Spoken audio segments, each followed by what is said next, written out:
me and Ryan have been officially welcomed to the jungle that is Barstool Sports. I brought it toward the Coyotes, and I asked them if it was okay if I joined the Spittin Chiclets podcast full time. No, Ryan Whitney's got a Pink Whitney out there now. Hey, this is a sandbagger. Get that on camera. Heath Yandel, the song man, is a full-time member. Marley just got an assist from Chris B. Whoa, we're buzzing right now. Sonk. Welcome to episode 593 of the Spittin Chiclets podcast, presented to you by Pink Whitney.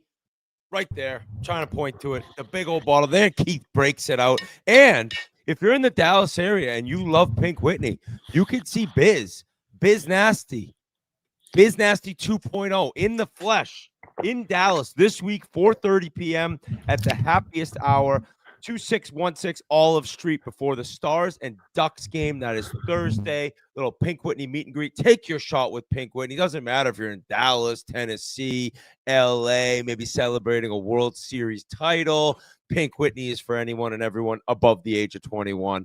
Shout out Pink Whitney. Shout out New Amsterdam. Guys, what is going on, man? Biz, let me tell you something. I'm going to let you take this over. Gutted for you. Gutted for you in the country of Canada. One of the greatest, if not the greatest, sporting events I ever watched, with twists and turns at every angle. In the city of Toronto comes out the big losers again. I can't. What do you say? You know. I mean, I don't think he could say anything, Keith. No, he can't. He shouldn't. He might have planned that the internet goes out right when this went down. Another thing he's mushed is the internet in Toronto. There's no internet now. The Leafs stink. The Jays stink. And Keith's out Their too. internet Oh, stinks. no, you're back. He stinks. And Biz is back. You're back, bud. You're back, No, bud. First of all, a Hotel X, great hotel and everything like that, but the fucking internet situation right now is an absolute joke. So am I good? Is it coming in clear again? You're good now, baby. You're good now. If it fucks up again, I'm going to break my laptop over my knee because I've been going through enough in the last 48 fucking hours. All right? I was going to try to keep it even keel, but now it's impossible because nothing's going right in this goddamn city. And it never does. And first, you were at the game. I think it was 8:07 first pitch. I mean, you were there around 6 p.m. And I think you texted to us, I'm just taking it all in, right? Taking it all in. I imagine the atmosphere prior was just world class. It was unreal. And I just wanted to get there early because I'd never really been a part of a sporting event like that. And it ended up being, boys, the greatest sporting event I've ever attended. It lived up to every bit of hype. I was a very casual baseball fan. Like I am a very casual baseball fan. When I was playing in the league and I went to those BioSteel camps, we were fortunate enough where Matt Nickel and staff ended up hooking up with batting practice with the Jays. So I got to meet Brett Lowry. Aaron Sebia I believe he was a back catcher at the time. Ricky Romero was a pitcher for the Blue Jays. So I got to know them on a personal level.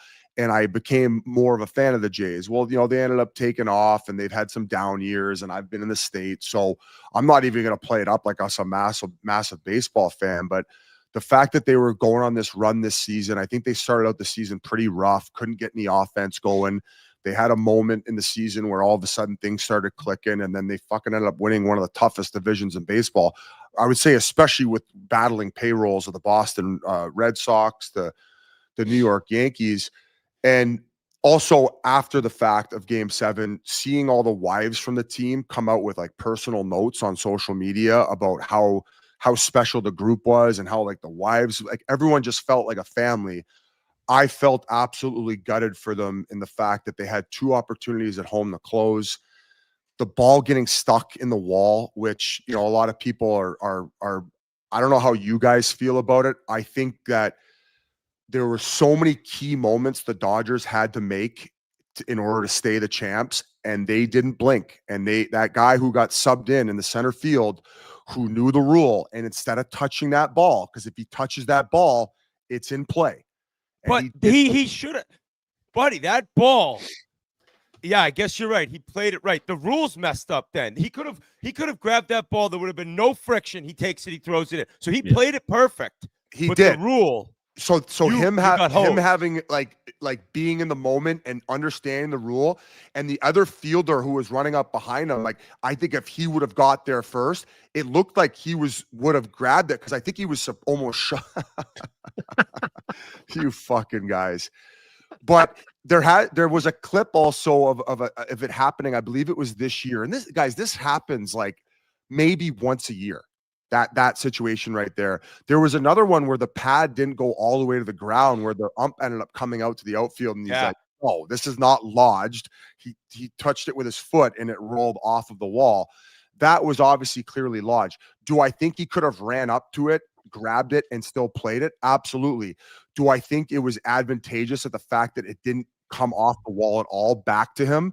I think that if he would have played it, I would imagine one guy would have scored and the other guy would have ended up on third. But I just want to. It was a heads up play either way. A heads up play, like that's and very lucky for LA. If that very lucky. If that ball doesn't get lodged, I mean, triple. And I just don't want it to get lost in the fact that like you could just even tell after the game it was so quiet outside. Like so many people downtown Toronto in it, you could hear a pin drop. I was proud of the way the fans handled it, because obviously sometimes, I mean, we saw what happened in Vancouver. Sometimes things can really get off the rails. Like next thing you know, you see a clip of me flipping a cop car. Like not ideal, right? Like yeah, let's do it. But first game in 30 years, he flips a golf cart. Yeah. But I was really just proud of the way that the players represented the city and the team and how much they competed. And I feel like they honestly left it all out there. If you want to dive into game 7 and like maybe like the emotions of some of the things, I was like, oh my God, like, no. The one standout for me was the base running was not great throughout the game for the Jays a couple times, but rightfully so, because Bo Bichette was obviously dealing with injury. But you're not taking him out of the game because he's good defensively and he was making unbelievable contact. I mean, he had the 3-run dinger, right? And I believe he got on base at least once, if not 2 other times. So in the 9th, when the game is tied, right? You're essentially at that point, you're in extras. They just tied it. It's 4-4.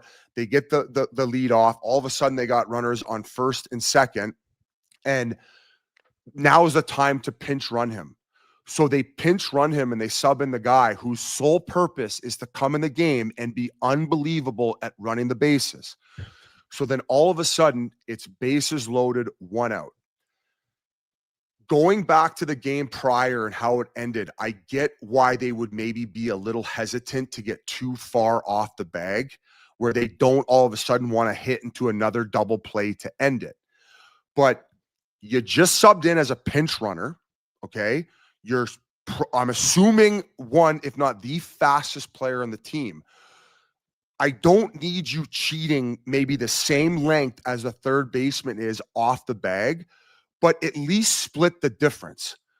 The minute that Varsho, is that how you pronounce his name, Varsho? You guys can help me on the chat. The number 5, the center fielder for the Jays, who unfortunately was 0 for 9 with 13 runners in scoring position in the last 2 games. That's a killer. But in that situation, he makes contact. He puts the ball in play, and if that pinch runner cheats halfway the distance, if he is 2 or 3 more feet, which for sure he should have been, because that would have been half the difference that the third baseman was off the bag to the middle. Keep in mind, I don't know anything about the analytics world, but that the number 5, Varsho, the center fielder for the Jays, had only grounded out like a couple times that way all season long. So he never hits it to the third base guy ever. So the fact that he slid feet first and not hands first. Why didn't he go hand first? I don't know. I felt like in that moment he was so lackadaisical. And another element to that is when he makes contact, he kind of jumps up a little bit. And then by the time he finally gets down, then he's running. So he even killed more time by giving that little jump in the air. So that to me was the one where I was like, oh my God, that was their World Series to win. And now it's over. And I don't even know the guy's name who was the pinch runner. And I'm not like saying he's the reason they lost, but I just feel like that was such a small detail where even just reading things online, people were like, I played baseball at a very low level. And that is just like, that's 101. That is as easy. And are you guys on the same page as me? Do you think that was probably the biggest glaring mistake, that game should have been over? There was a million in typical Toronto fashion. A million. I know there was a million, but would you say that was numero uno? Honestly, yeah, but Hoffman throwing that slider, the guy throws it 100 miles an hour. Rojas, the guy didn't have a hit for a month, full month. So also credit the manager for the Dodgers. Is it Dave Roberts? Yeah, he made some, and he put that he center made fielder in too. So many ballsy decisions. The fact that he put him in for morale and also team defense in Game 6 and kept him in and did not pinch hit for him in that situation, given the fact that he was cold at the plate. But mind you, I don't even think they're in that situation if not for the defense that he had played in those 2 games.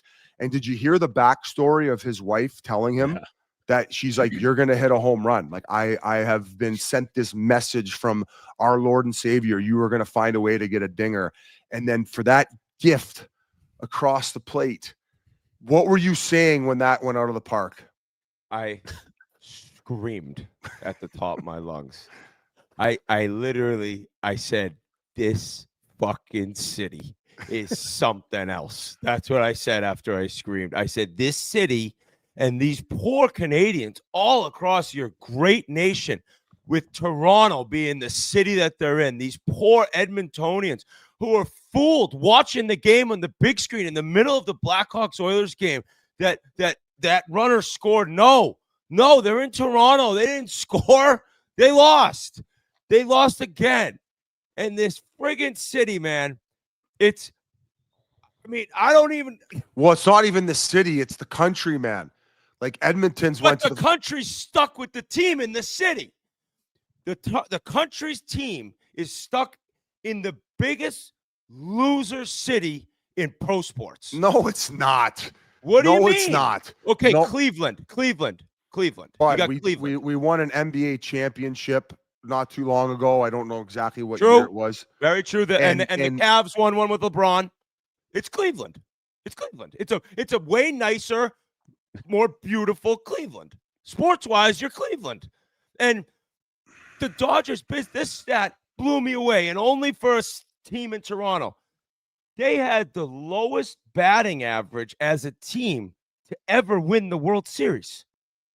I think that's what it was. The Dodgers batted .203 in the World Series, the worst mark by a champion since 1966. It's like, so they tried to give it away. They tried to give it to them. Pretty much. And like the screenshot that's going around of 4-4, bottom of the ninth, 1 out, and the bases loaded, and they lost the game. It's like, and then poor Kirk, that catcher Kirk with the body of like a 1970s wrestler.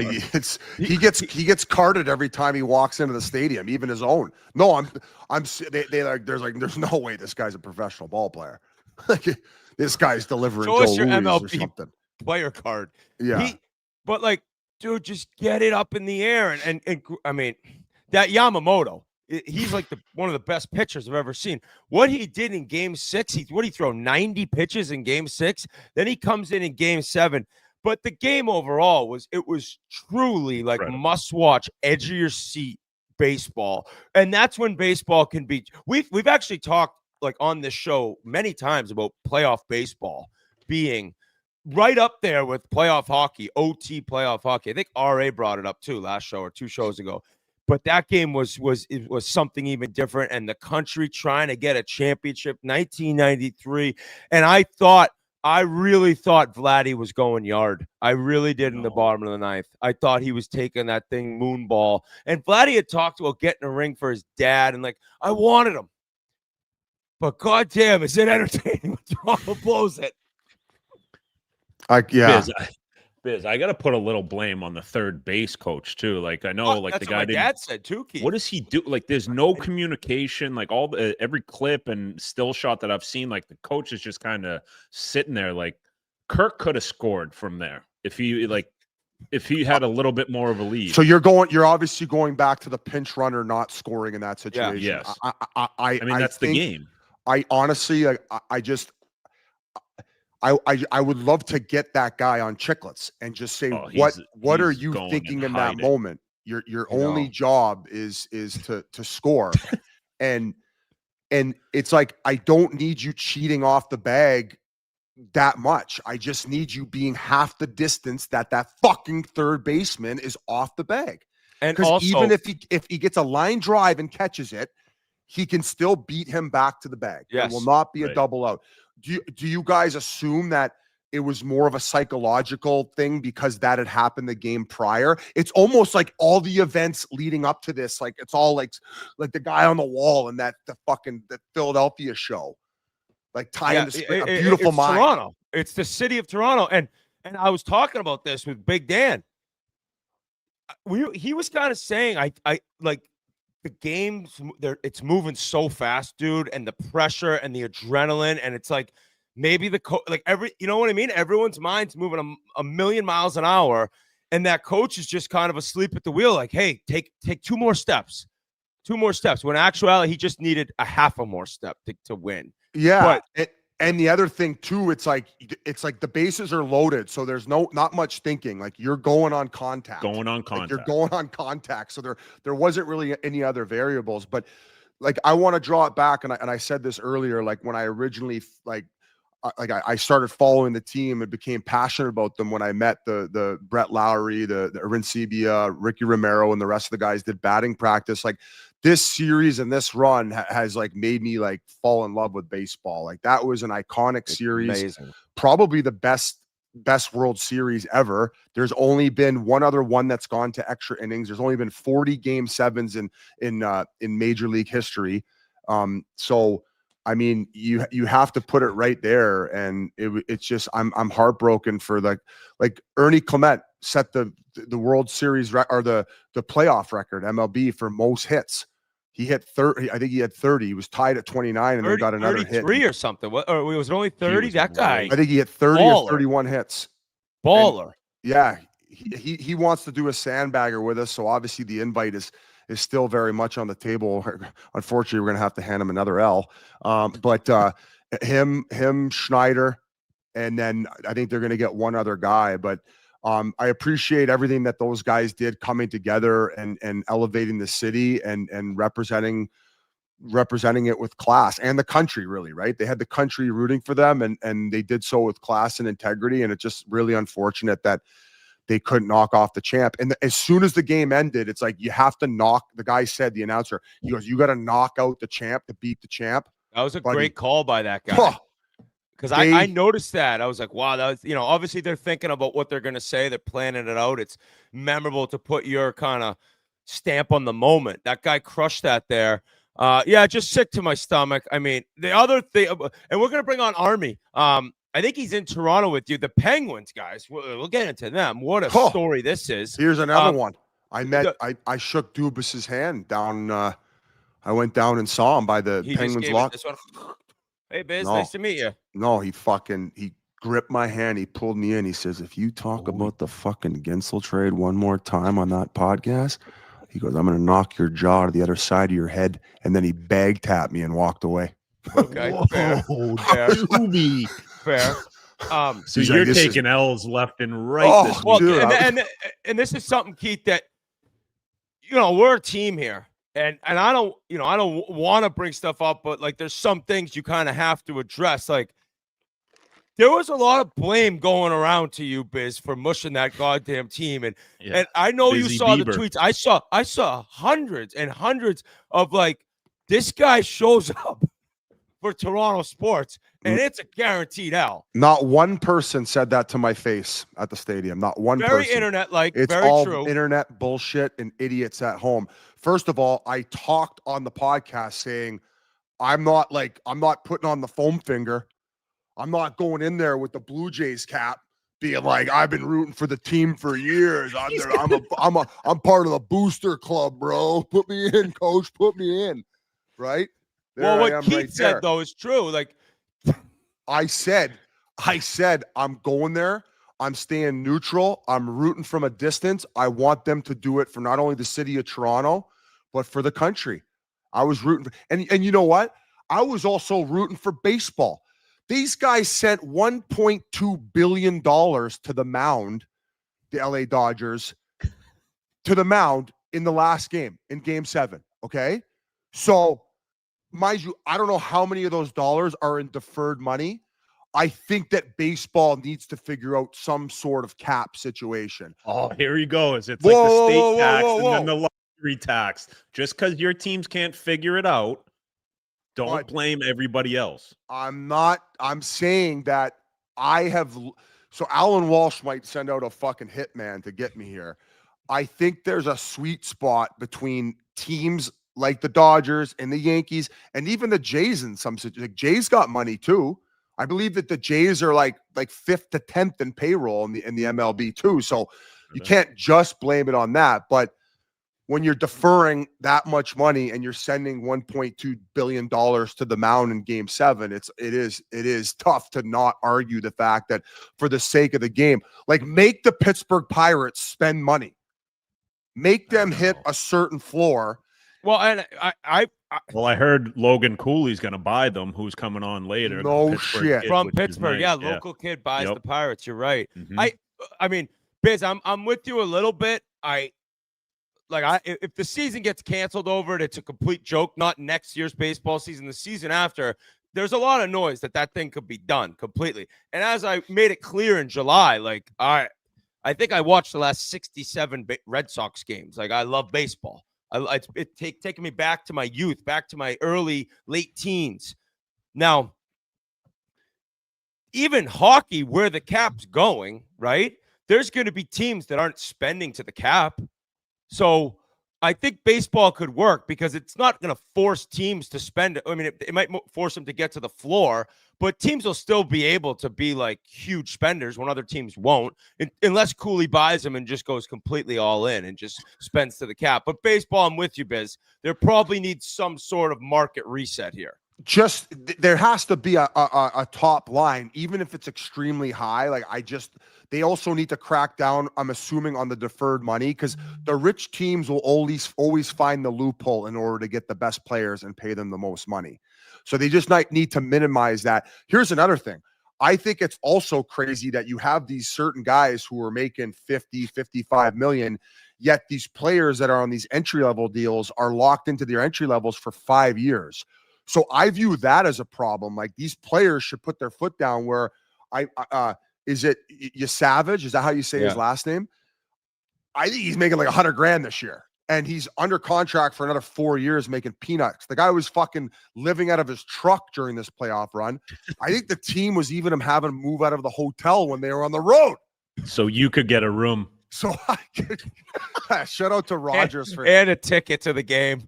No, I do have took one of the guys' wives' tickets. That's why they lost. But no, Rogers put me in a box, and we were actually right next to Magic Johnson, their management, and then Tony Robbins was right next to us, the guy who does all the motivational. Yeah. So and then we were in the box with all the Raptors as well. So I met that Dick guy, like big Grady Dick. Grady Dick. Yeah, I met him. I think is it Scott Barnes or Stu Barnes? That Stu Barnes dresses hockey. Like he could be on Buffalo the Brady Dick. Okay, they got a Barnes guy who plays for the Raptors. I'm brutal with the names in other sports, but I mean, baseball is definitely a very interesting game, and I'll always go back to they're very traditionalist. 162 regular season games. Don't give a flying fuck. Wish they would just minimize that and make more playoff baseball, because that is it. Playoff baseball is neck and neck with playoff hockey in my mind. Yeah. An incredible series. God, so sorry for Canada. Thank you. I appreciate that. But the city of Toronto has let your entire country down, numerous times. But I listen, we didn't win, buddy, but like I'm telling you, is people here are proud of the way that group came together, and they're 100%. so young. And you know what? I'll say the same thing to Vladdy. I hope they bring back Bichette where they can work out his contract. Clement, Schneider, all these foundational pieces. Like, boys, this is just the beginning. Like, I would say it's going to be very, very difficult to get back. Like, it always difficult. Is 100%. But like, that could have been a moment where 25 years from now, it's like we had that, and we haven't sniffed it since. Yeah, and I know that you're always going to be negative, and you're playing the no. I mean, they're in a tough division. They're in a really tough division. You're playing the antagonist. Excuse me, but no, I'm not, Biz. I'm being honest with you. I know what you're saying, and I get that the country's so proud of them, and they should be. They should be. It's just that city has a stench on it like no other, like a disgusting old egg fart. That's Toronto. But I'm going to say this to the people calling me the new Drake curse, blah, blah, blah. You shouldn't have gone to Game 7. I will never in my life ever apologize for rooting for my country. I showed up to support my country in that instance. I will never apologize for rooting for the Maple Leafs. I will wear the Maple Leaf proud. I will wear this poppy proud as well. It's Remembrance Day coming up on the 11th. So make sure to get your poppies in Canada and represent and show respect to those who served our country to make it the wonderful place that it is and the freedoms that we get to enjoy living in it. I love Canada. And as disappointing as this was, the boys at the Olympics, they're going to make us proud. And that's when we're going to have our glory. And I'm going to be fucking laughing at you motherfuckers on this. You're a proud guy that loves Canada. The only question is, does Canada love you back? And I don't know the answer to that right now. I saw Sid. I saw Sid down below after I saw Dubas. He stopped and came and talked to me. And he says, "Hey, buddy, sorry about the loss." He goes, "But hey, in Italy, I got you." Oh, yeah. And he gave me. Sure. He gave me the. Sid did that. He gave me the Mario wink. He Okay. gave me the Mario wink. And he says, I know when you were 18 at training camp, he didn't want to grab lunch with you. But he says, when you're back in town, he says he'd love to. That's what he said to me. And then I saw Stutzy down there. He's still banging on the glass. Letang, he hasn't aged a day, that guy. He's got the hair. What you're saying? Butt chugging from the fountain of youth, correct? Butt chugging from the fountain. Saw Carlson. I said, Eric Carlson. I said, "You're playing great." He goes, "Yeah, I'm playing defense this year." You most certainly are. I said, "Olympic year." He goes, "Yeah, maybe I'll play defense another 4 years from now too."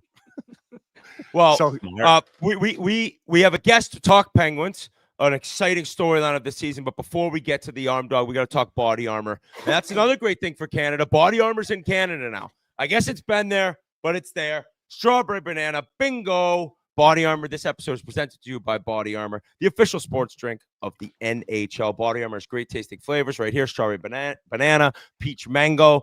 No color from artificial sources. None of that junk. None of that Toronto stench on you. Just solid, good drink right for your system. That's Body Armor. Bold new look with the same great taste, and now available in Canada, like I said. So whenever you're hitting the ice, the gym, or just need something refreshing, grab your Body Armor at Walmart or the local grocery store near you.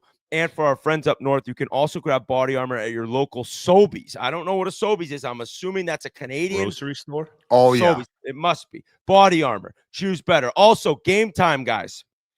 There's nothing like the start of hockey season. We're about 13 to 16 games in, depending on your favorite team. The first blast of cold air as you walk into the rink.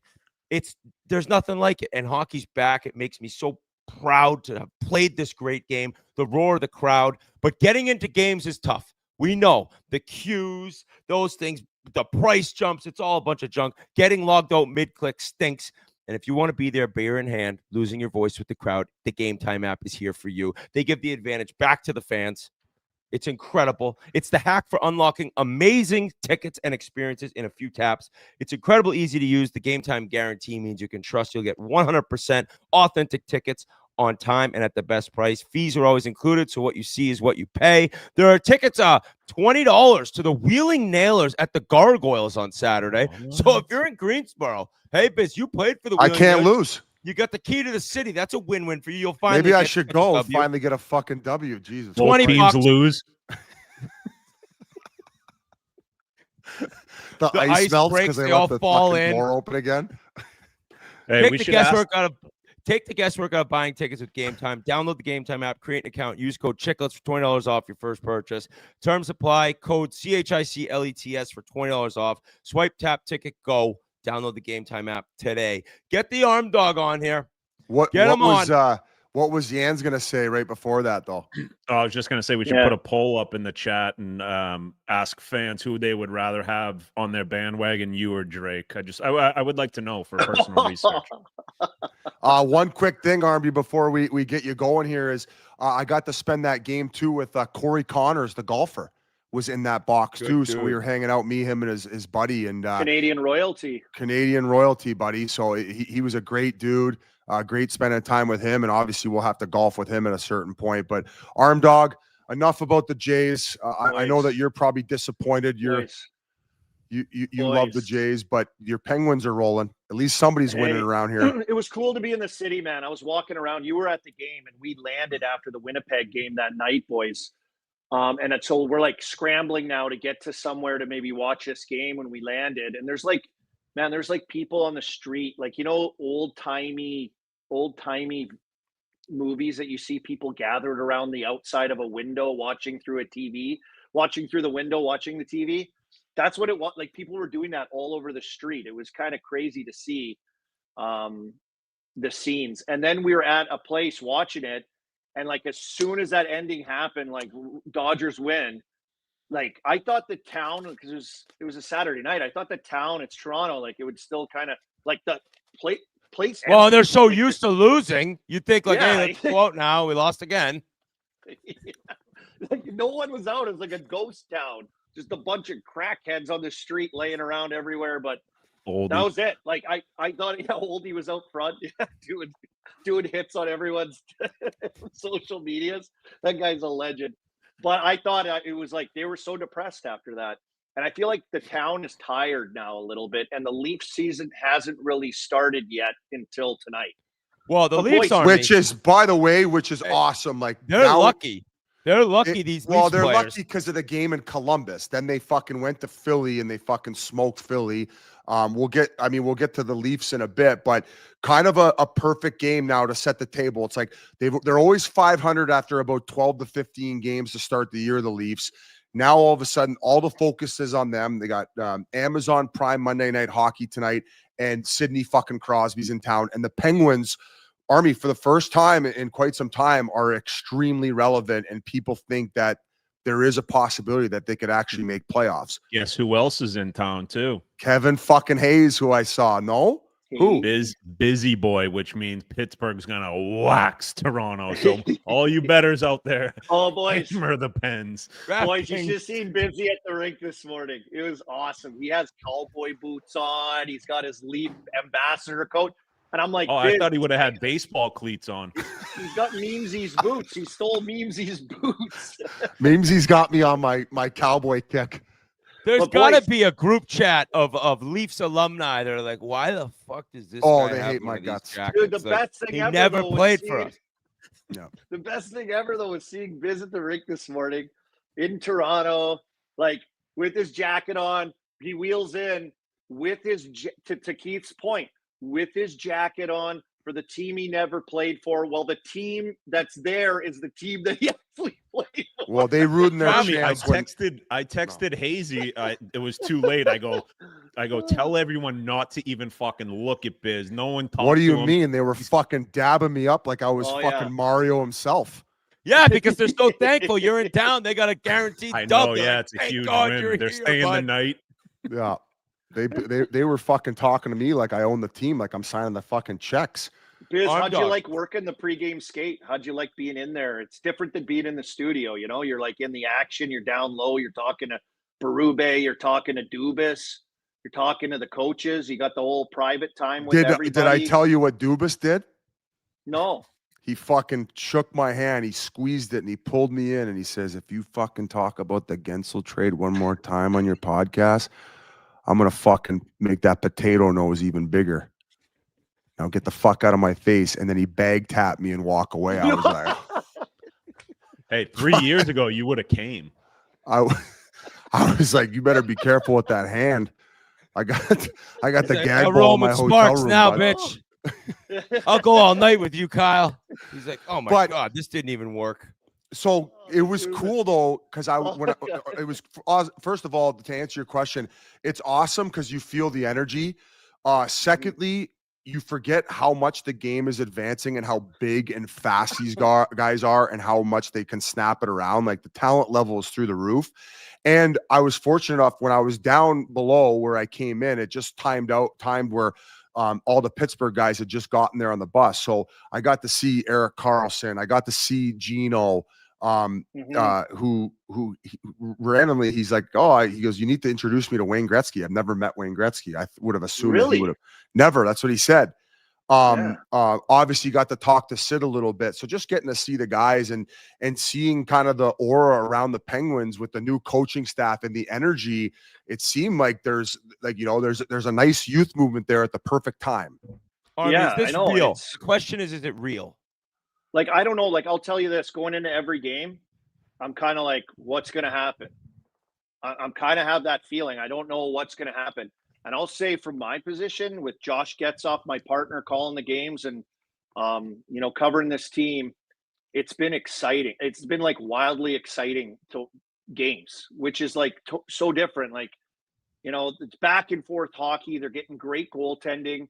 They're scoring a bunch of goals. Like they're outscoring their problems. They're getting saves above expected, whatever that stat is. And like they're entertaining as hell to watch right now. Plus they have four rookies in the lineup with Shelovs, Kindle, Brunick, this Koivunen up from the minors as well right now.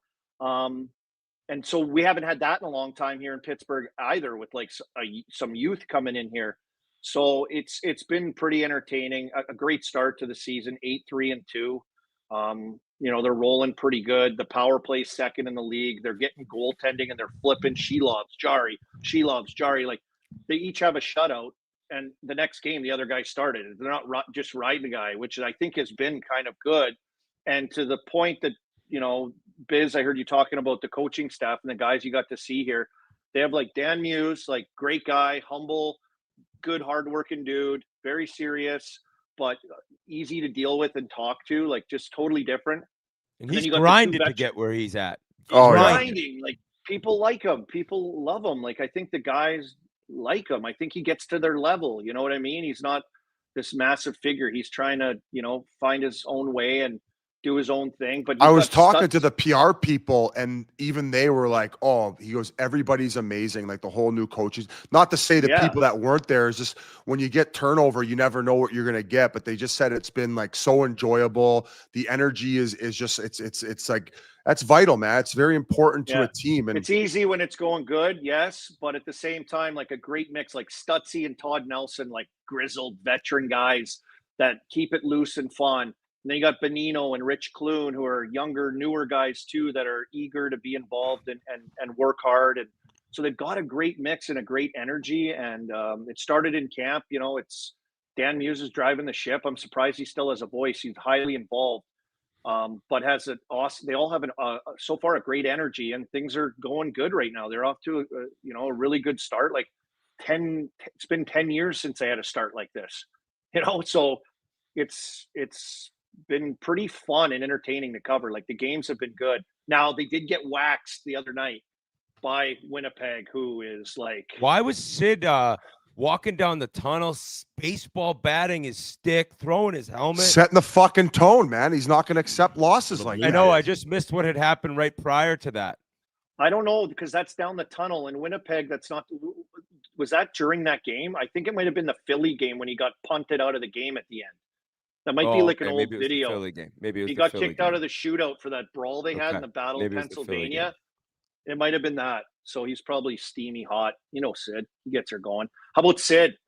Tied second in the league in goals, like 9 goals. How about 9 Gino? goals, 13 How about games. Gino's 2 points off, like leading the league in points? Have you had a chance to talk with Gino and knowing it's his last year, did he say I went all in on training this summer because he just like really wanted to leave his mark on this organization? Like what was what was his mentality coming in? He said that openly. Like he just wants to play. He wants to win. Like he wants, like he's always been happy to ride shotgun with Sid and just win.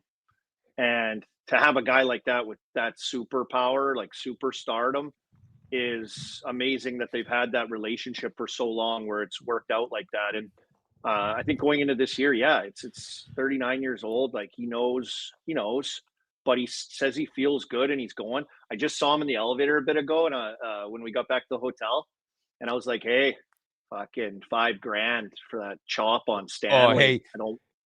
I'm like, I don't mind. I said, like, I don't mind that. He was cross-checking the shit out of Gino, and then Gino, he just snaps, but he made it count. The wires, the ends. Gino is one. Like, I mean, I feel like all Russians, they have this. You push them to a certain brink, and then it's like, oh, you're on your own now, buddy. Gino's another specimen, though. Like you poke him and he gets angry, he can go to another level. And still he's always been a dirty player too, and that's like a compliment. Like he is. I love him. I love it when he dirty. gets squirrely. I love it when he gets kind of crazy. And like everyone's like, oh, Gino sometimes takes bad penalties. I'm like, you think? I kind of love that about him. I kind of love that he lives on that edge and he's just like superstar. But he's flying right now, boys. He is buzzing. I don't think Brazeau is going tonight, but him and Mantha on that second line. I call them the mutant line. They've been together since camp started and through preseason, and they've found something. Brazeau's been good too. So too bad they're missing him. But everything seemingly seems to be working out. It's crazy to see. And now you got Raquel out for an extended period of time, and they just popped Ben Kindle onto the first unit power play. He scores the other night in Minnesota on the power play. He's got 3 goals for the 18-year-old now. So it's been a great start, exciting start, and like kind of fun and maybe unexpected. Yes, I think to everybody's surprise, but ride that bull, baby. You get on, you wrap it in, you give the nod until that thing fucking bucks you off. And put your shit kickers on and ride that motherfucker. You got that ostrich leather, boy. Get on there and buck, boy. Hey, but Army, how nice! Like, obviously, I think a fresh voice coming in this year for Dan Muse, and obviously a younger NHL head coach. I know he's been an assistant in the NHL, but like, how nice do you think it is for him to have a guy like Sid, where it's like he's not going to come in the locker room and be like, "Hey guys, we got a young coach, we can run the ship here." Like, he's a fucking guy. He's first on the ice, last on the ice. He's leading by example. So, guess double part question. It's like for Dan Muse, it's probably like, holy fuck, I get this guy who's basically another coach. And even for the guys on the team, it's like a new voice is huge after a long time with Sully. Yeah, that 100%. Like the funniest thing with Dan Muse, like he comes in, like no one knew that he was in the conversation, that kind of name. Multiple interviews, I think. Dubas selects him, and then they start to put their staff together. His first game on home ice, was Marc-Andre Fleury game. So he's got every Hall of Famer in the lineup, and then he's got this pop-in Hall of Famer, and Dan Muse, he's like, I'm standing behind the bench, and it was fucking packed. Like that's like sold out, like insane fans. It was awesome environment. He was like, holy shit, like that's my first time behind the bench. I got all this stuff going on with that atmosphere in there. That was incredible. So I think it's been a great start. One, how do you get a better start than this as a new coach? You know what I mean? So, but the experience of that, and he talked about that this morning too in his little scrum about having Sid around and being around Sid. And like his answer was like, man, I'm so lucky to like be around that and see how he conducts himself every day, see how he practices every day. And like, usually you probably get a coach that would go like, yeah, he's a leader, he's the best, he's this. He delivers it in such humility and like at everyone's level that he's like one of you almost. He has this like rapport or ability to talk that is not above the question, not above anything. And he puts himself in a spot like that we would all put ourselves in. You know what I mean? So it's refreshing. It's different, and it's been good. And I feel that around the team too, and around the rink. Like I go into the room now too, and it's like a kind of a different, loose, poppy vibe. And the staff is loose and seemingly Sid's doing helicopter cock well, with the they're boys. happy. It's fucking awesome, dude. They're That's what I finally, saw. like, That's what I saw when I was we're in there winning today. games. Like we Yeah. I was in the shower with them today. They're like, Yeah. okay, this is too with much. the Leafs Like, at ambassador least take jacket your on. boots Hazy's off. like, man, I know I invited you in, but the coach hasn't got to go. Hazy.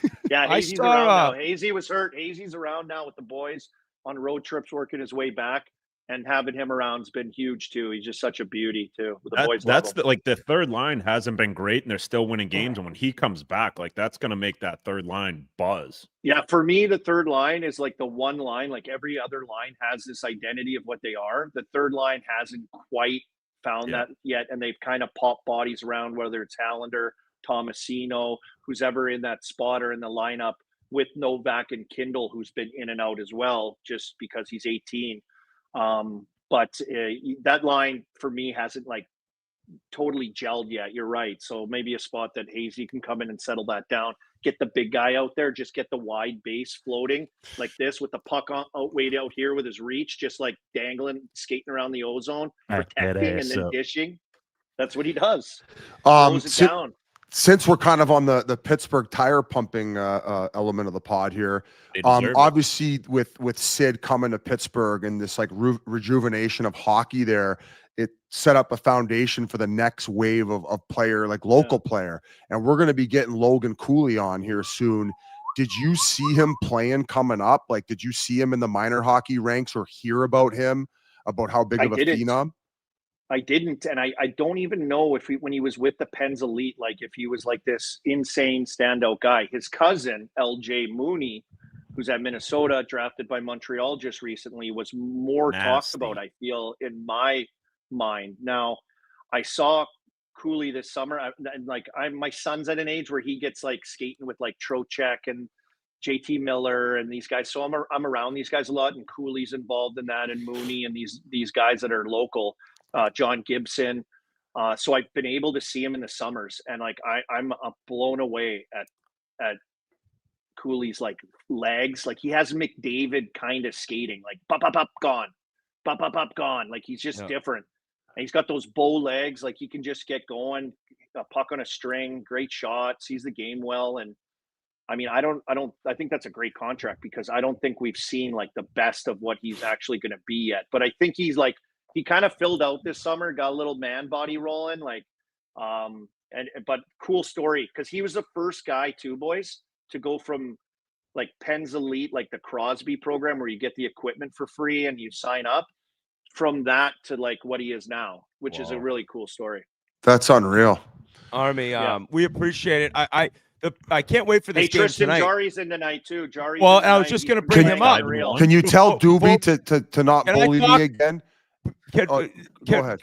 Can you explain though something about Jarry? I saw. Did he recently have a kid?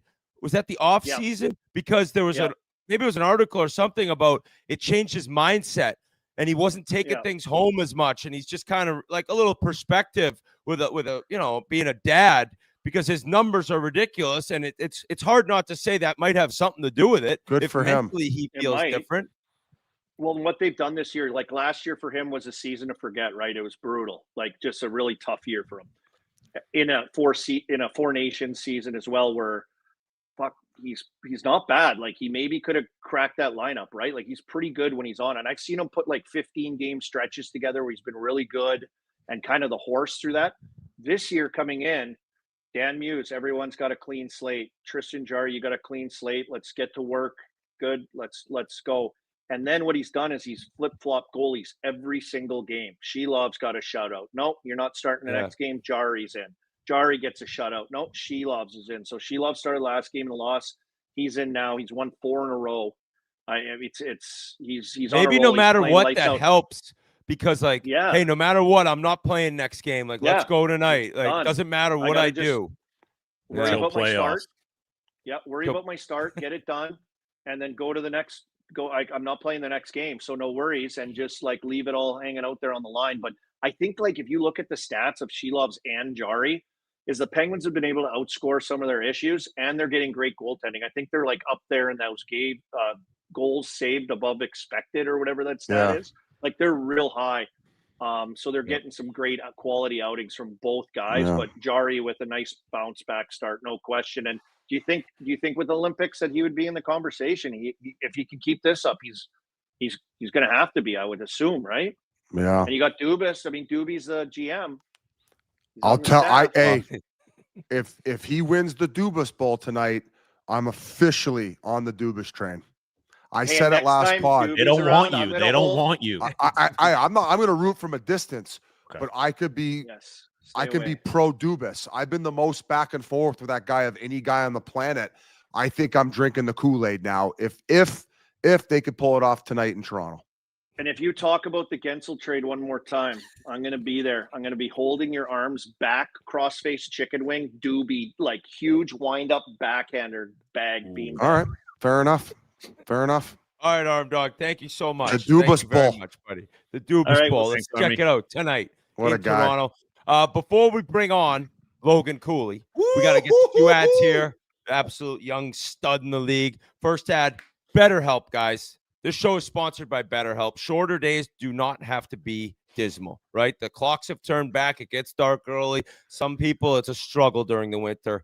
It's time to reach out and check in with those you care about and to remind ourselves that we are not alone. As seasons change and days grow darker sooner, it can be a tough time for many people, especially as your athletic season gets busier. This November, BetterHelp is encouraging everyone to reach out, check in on friends, reconnect with loved ones, just like we talked last week, guys. Call your friends, tell them you love them. Call your family, tell them you love them, and remind all the people in your life that you're there for them. BetterHelp does the initial matching work for you so that you can focus on your therapy goals. A short questionnaire helps identify your needs and preferences, and our 12-plus years of experience and industry-leading match fulfillment rate means we typically get it right the first time. If you aren't happy with your match, switch to a different therapist at any time from our tailored recommendations. This month, don't wait to reach out. Whether you're checking in on a friend or reaching out to a therapist yourself, BetterHelp makes it easier to take that first step.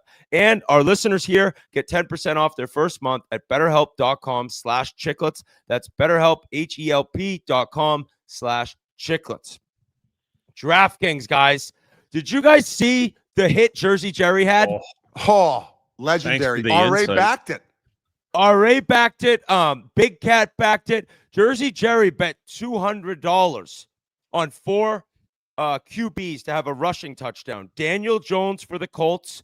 JJ McCarthy for the Vikings. The final one was Trevor Lawrence, who scored on a draw. The third one, Caleb Williams. So they needed Trevor Lawrence. He ended up pulling it off. $200. He won $95,000. Good for him. One of the all-time greatest parlay hits I've ever seen, and DraftKings was the one that it was available with. But hockey's back also. DraftKings Sportsbook, an official sports betting partner of the NHL, brings you all the speed, skill, and nonstop action that you love. DraftKings Sportsbook delivers the unmatched intensity of the NHL right to your fingertips. Player props to the thrill of live in-game betting. Every drop of the puck is your shot to win big. New customers, this one is for you. Bet $5, and if your bet wins, you'll get paid out $300 in bonus bets instantly. Light the lamp all season long with DraftKings. Download the DraftKings Sportsbook app. Use code Chiclets, that's CHICLETS, to turn $5 into $300 in bonus bets if your bet wins. In partnership with DraftKings, the crown is yours, and it is Jersey Jerry's. So now, we bring on a guy. You should make a Dubas Bowl bet, like a parlay. Yeah. Before we do that, we have to talk to one of the brightest stars in the NHL, and we should probably bring him on right now. He doesn't need any big parlays with $80 million coming his way. Logan, what's up, buddy? How's it going? It's going great. It's going great. We were actually, I don't know if you could hear, Colby Armstrong was on with us. He's from Pittsburgh. His sons grew up in Pittsburgh. We were asking him if he kind of heard about you coming up, and he said no. He's like, I didn't know much about him. I'd heard about his cousin, LJ Mooney. Were you a late bloomer? Were you always a stud growing up? Like, how does Army not know about you? Yeah, kind of throwing some shade right there. I know. Let him hear it. Let him hear it. No, but I mean, I wouldn't say I was like the biggest. like I wasn't as fast, or I think that when I went to the national team is kind of really when I started to take off and find my stride and just became a lot better. But yeah, I mean, I think like I wasn't the worst player. Like I think, around Pittsburgh, there was still a little bit of a buzz, but yeah, I don't know. I maybe got to talk to him privately about that one. Yeah, Army's dead to you now. That's it. That's it. What Yeah, declining his interviews? yeah, exactly. What sparked your interest the most? Like obviously you said it's your cousin who was already playing hockey. Like the No, fact he's that younger, Biz. He's younger. Oh, is he? Okay. Yeah. Well, like Sid obviously came there and had a huge impact on not only the city, but obviously the hockey community. Like what was it that got you the most engaged and just like, I want to direct all my time and energy to playing hockey? Yeah, I mean, I have two uncles that played Division I hockey too. One at Notre Dame, the other at Colorado College. I had two older brothers at the time that were playing, and we were just kind of surrounded. Like that's all I kind of grown up. Like we were a big hockey family. And then just watching my brothers, like I'd always be at the rink, stick handling, little things like that. And then I got into the game, like Crosby's program. I was the first group that kind of started that of, he gives free equipment to younger kids and gives them the chance to, learn the game and see if you like it or not. And I just remember loving the game and kind of never looked back from there. And this summer, it was kind of said that you filled out maybe a little bit, like took another step. You're still so young. Like, did you notice that even on the ice throughout the summer, like maybe a little half a step quicker or anything? Or were the workouts in the gym changed at all? Or is it just kind of like developing and getting a little older, you're just getting stronger naturally? Yeah, I mean, I think it's a little bit of both. I think my main focus is always trying to get faster. Like, I think the game is so fast now, and there's so many good skaters, and obviously you need to be strong. Like I put on probably 5, 6, 7 pounds, and I don't want to be like the guy that's like too heavy where you can't move too much. Like I think I found a weight where I'm at right now where I'm still strong and feel fast too. But for me, like each summer is my main focus is to continue to get faster and obviously maintain my weight. Now, you said around the Pittsburgh area, you weren't the best. You were obviously better than what Army said you were, but going to that national program, you look at that team, like every young stud that's in the NHL right now was on that team. Do you think that helped you a lot? Like even just practicing with those guys and, comparing yourself to those guys, like just to get better and better?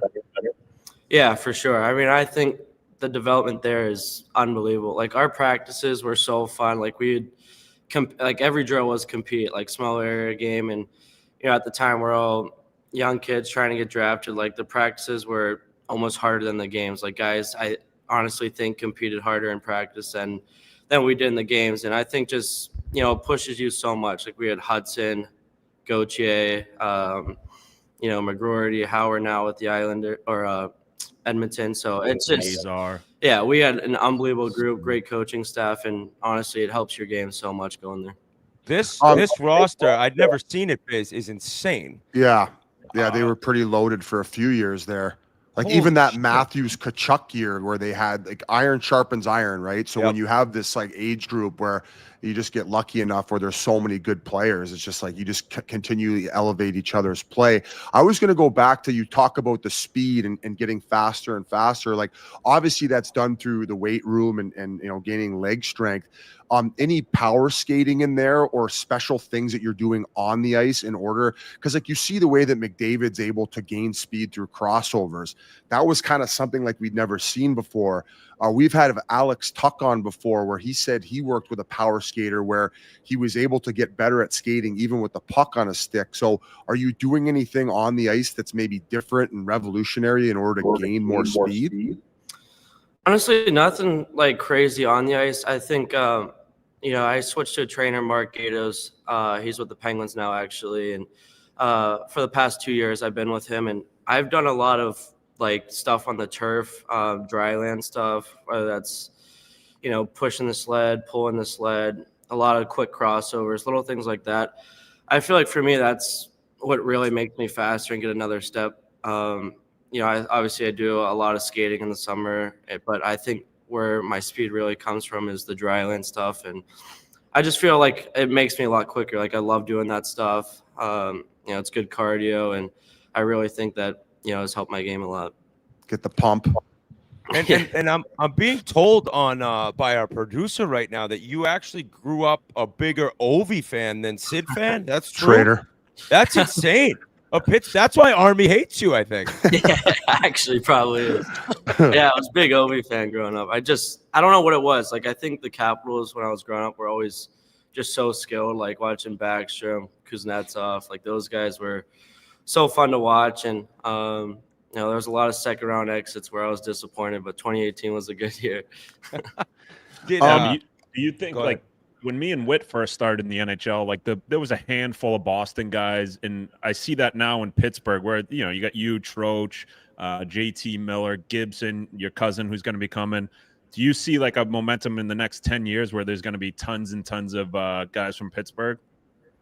Yeah, definitely. I think there's a lot of guys too that are coming up. AHL guys, some college guys that are tearing it up right now. A few on Penn State, and I just think we have such a great group. Like we have, like you said, Trocheck, JT, those guys are, we have an unbelievable skate in the summer. There's a lot of compete, and I think it's only going to continue to grow. Like Pittsburgh is such a passionate sports city, and I think hockey is going to continue to really take off there.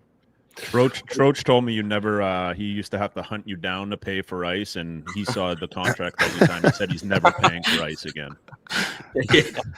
Yeah, he was all over me this summer about it. I wasn't signed yet, so that's fine. What do they charge per skate? What do they charge per guy? It's pretty expensive. I forget what it was. He's never paid. He doesn't know. He's like, I don't know. Yeah. Free. We had Ryan Smith on. We brought up your contract and the possibility, and he was like, listen, as long as he wants to be here, we know he wants to be here, it'll get done. He couldn't give us the hint. It happened about 8 hours later. But how long had your agent and him been discussing, or the GM and stuff? And like, was it important to you to get it done quicker rather than later, and kind of get it out of the way and then just play the rest of the year out? Yeah, for sure. I mean, I always knew I wanted to be in Utah. Like, I love it here. I love playing there. I love living there. Obviously, it's tough. Like, you want to do what's best for yourself, but, you also want to win and do what's best for the team. And, there's cap going up, little things like that have a factor. But for me, it's just, there's so much back and forth, and I was ready to just kind of get it over with. Like I said, I didn't want to get it over with just to get it over with. Like, I wanted to be here. And I think once it gets done, you kind of get that off your back and allows you just to play and have fun. And early on the season, like, I was thinking about it a ton, like talking every day. And then once you're finally done with it, you could feel like you could just go out and play and do what you love to do. I think last time we got you on, you were with the Coyotes. Like, from a player perspective, what was that whole transition like, and how awesome was it to like have an owner like Ryan Smith just like really say, it's a fucking blank check, whatever you guys need in order to be successful, we're going to do it, whether it's a new training facility, state of the art this, state of the art that, the way you guys travel. So how easy did he make that transition, and have you guys felt the love in that sense? Yeah, he's been unbelievable. Right when we found out we're going to Arizona, like, he came to Arizona. We played Scottsdale National, I believe, and it was just right away, like, we golfed and then had a meeting after. He's like, whatever you guys need, like, I'm going to do it for you. And everything he's said, he's done it. And, he's given us every opportunity to make sure we're a top team in the league, that we get to the playoffs and then eventually win the Stanley Cup. And the new facility is unbelievable. Like, just everything he's put in and how quick everything has, come up to. Like, I mean, last season, the place wasn't even built yet, and now it's completely done. Like, it's crazy all the hard work he's done to make sure we're going to be a team to hopefully one day win a Stanley Cup. Now, was it tough for you guys? Like, last year, I know you're younger and probably a little easier, but even guys with families, like, you move in last minute, trying to get your family settled. And you guys didn't have the best year last year, but this year it looks like you guys are all settled in and just comfortable where you're living, comfortable on the ice. Yeah, definitely. I think, right when you move, you're trying to figure out where to live. And, for me, like you said, it wasn't as tough because I don't have a, wife, kid, or anything like that. But Smart. I couldn't imagine just, everyone's kind of figuring out where they're living, trying to find out, the best spots, little things like that. But this year, it just seems a lot different. Like, guys are, it's nice to know like this is where you're going to be. This is your home. You know where everything is now, what to expect, and how to get around. Little things like that that could affect you on the ice. That it seems like guys are just playing freely now, and we have a great group too. Like we have brought in a ton of great guys that have helped our team so much to get to that next level. One guy I wanted to ask you about was Gunther. Like, I think it was Bedard who was telling me about him skating with him. It's like you can't give him a bad pass. He has the biggest wheelhouse of any guy in the fucking league. Like, what's it like playing with a guy where when you slide him the puck, that thing's more than likely going to end up in the back of the net? Yeah, it's awesome. He's an unbelievable player. Like, actually one of the best shots I've ever seen. And he works so hard at it too. Like, he's every day after practice, he's ripping 100 pucks, and it's great playing with it. Like he thinks the game really well. It's not just his shot. Like he's fast too. We like to play fast out the rush, and yeah, anytime he's in the slot, you're looking for him. And we've kind of developed a great chemistry so far over these past couple years, and I think it's only going to continue to get better.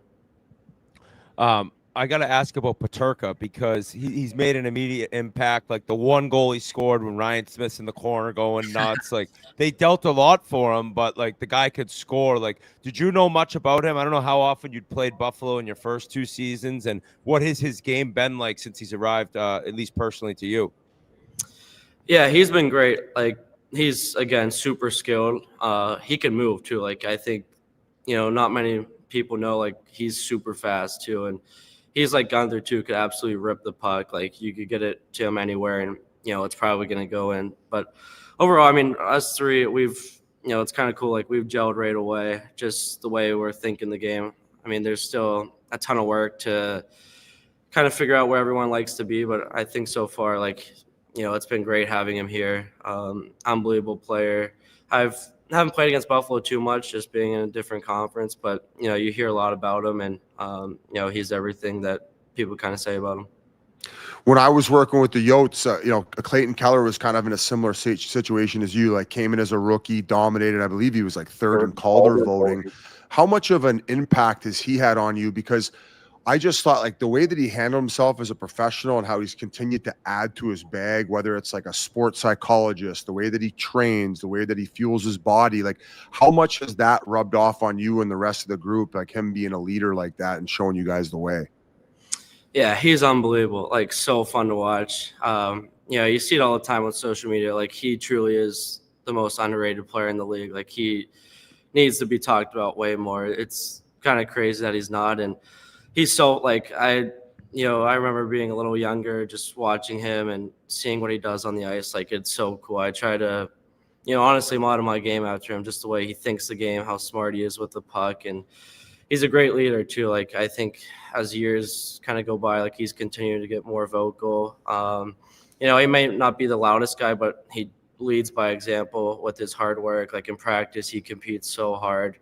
On the ice, like he wants the puck, he demands the puck, and it's really cool to see. Like I love him as a player, and he's a great person too.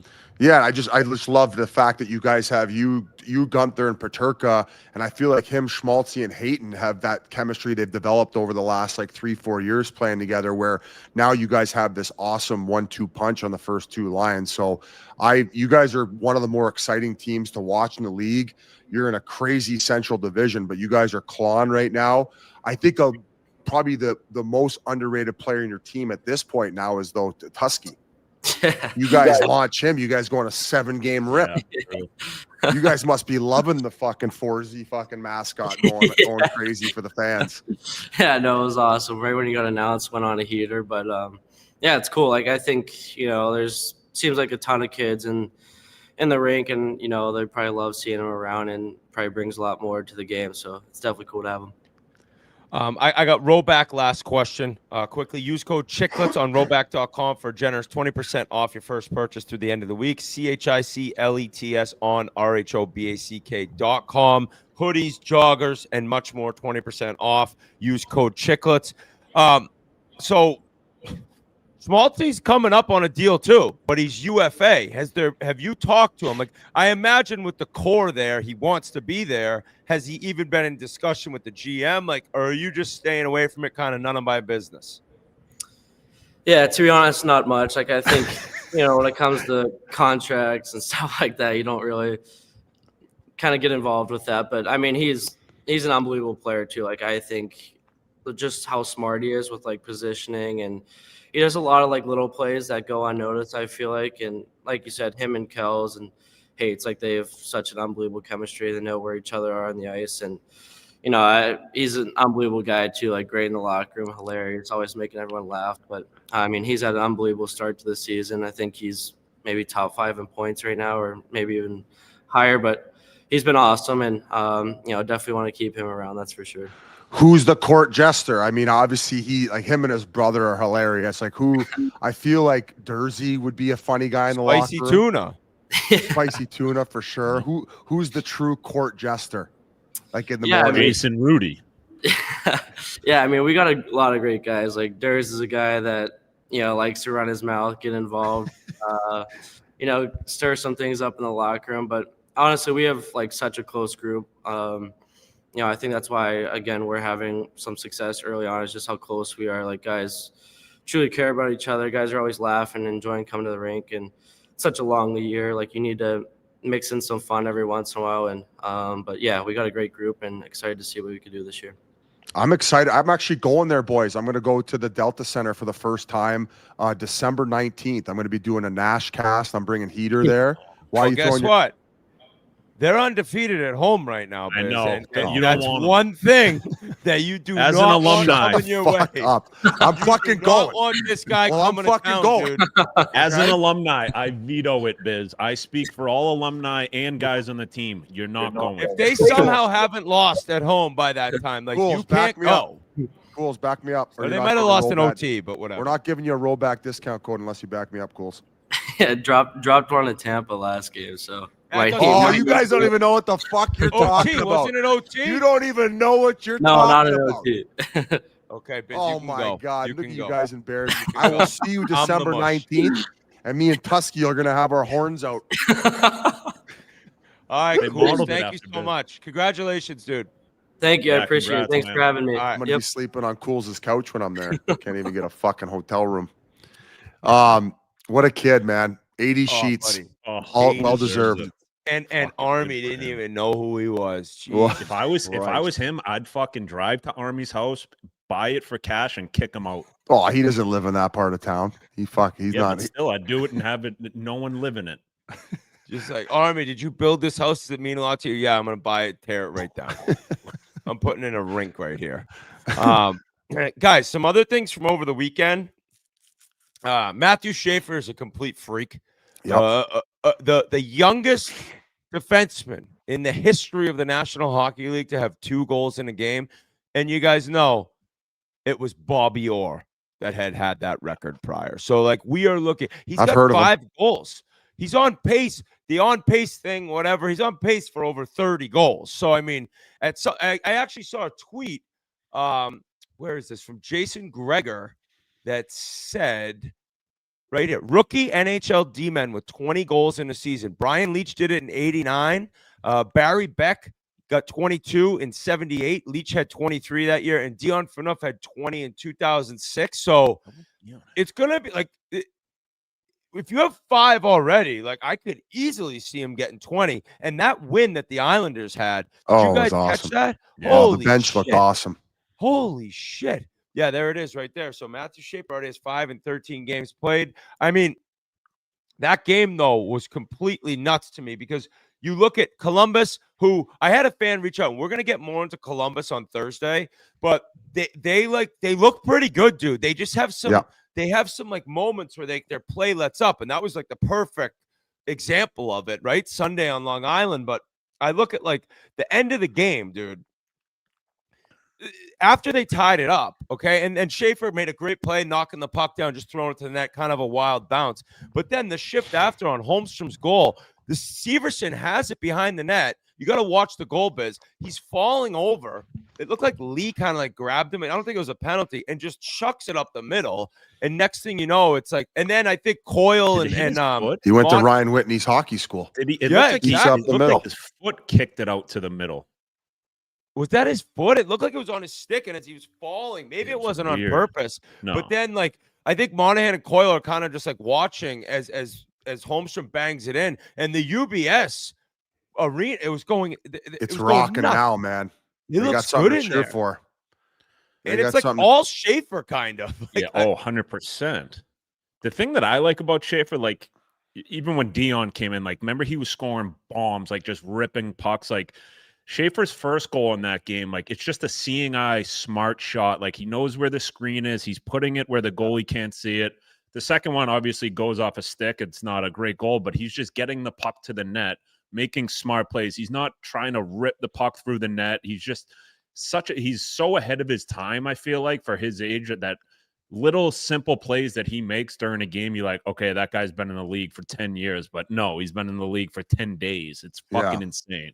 What do they call them? Sifters? Sifters? Send them through? Yeah. Little sifter. Merle's invented that term. Did he? Sifting, Oh, that's right. sifting it through. Yeah. But also too, like, they have Bob Bugner coaching the D in the island, and I know, like, when Bernsey in San Jose had him, like, Bernsey was like, dude, this guy is so good for me offensively, even defensively helping me out. Like, he was raved about him, and I know Boogs, like, can get the best out of the defenseman because, you know, he was a stay-at-home D-man, but he knows what it takes offensively too. So I think that's a great combination for both of them. Yeah. The other things that kind of caught my eye, at least on Sunday, was that Celebrini cider battle. Oh yeah, that was a clip that went mega viral. But pretty viral, of two young studs, and Army said it on the group chat. It was a very Crosby-looking clip by Celebrini. We've said a lot that there are many comparisons kind of between, like, their body type, like how hard they play. The old what is the saying?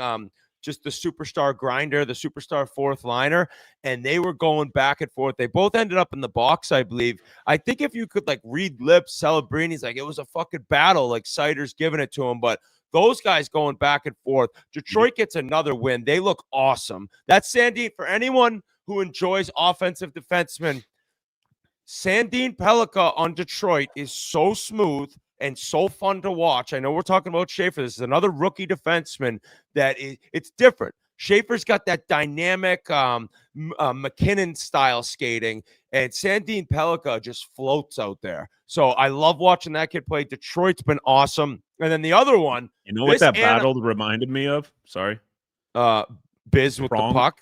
Yeah, Pronger and Crosby. Like, when Pronger was in Philly, when they used to battle in front of the net, and, like, Sid would just fucking never back down. And for a young kid like Mac, like, Mo Sider's a huge man, and he just did not back down. I fucking loved it out of him. Boys, one of my new favorite things on this podcast is to bring surprises. And the fact that we're talking about Macklin Celebrini, why not talk about the guy that protects him night in, night out? Welcome to the Spittin Chiclets podcast, Ryan Reaves. Wow. I love Revo. surprises. Fellas, how we doing? Long time, buddy. How you doing? Thanks for coming up. Yeah, Biz is just surprising us nowadays. Yeah, he's a man of many surprises. Were you acting career now?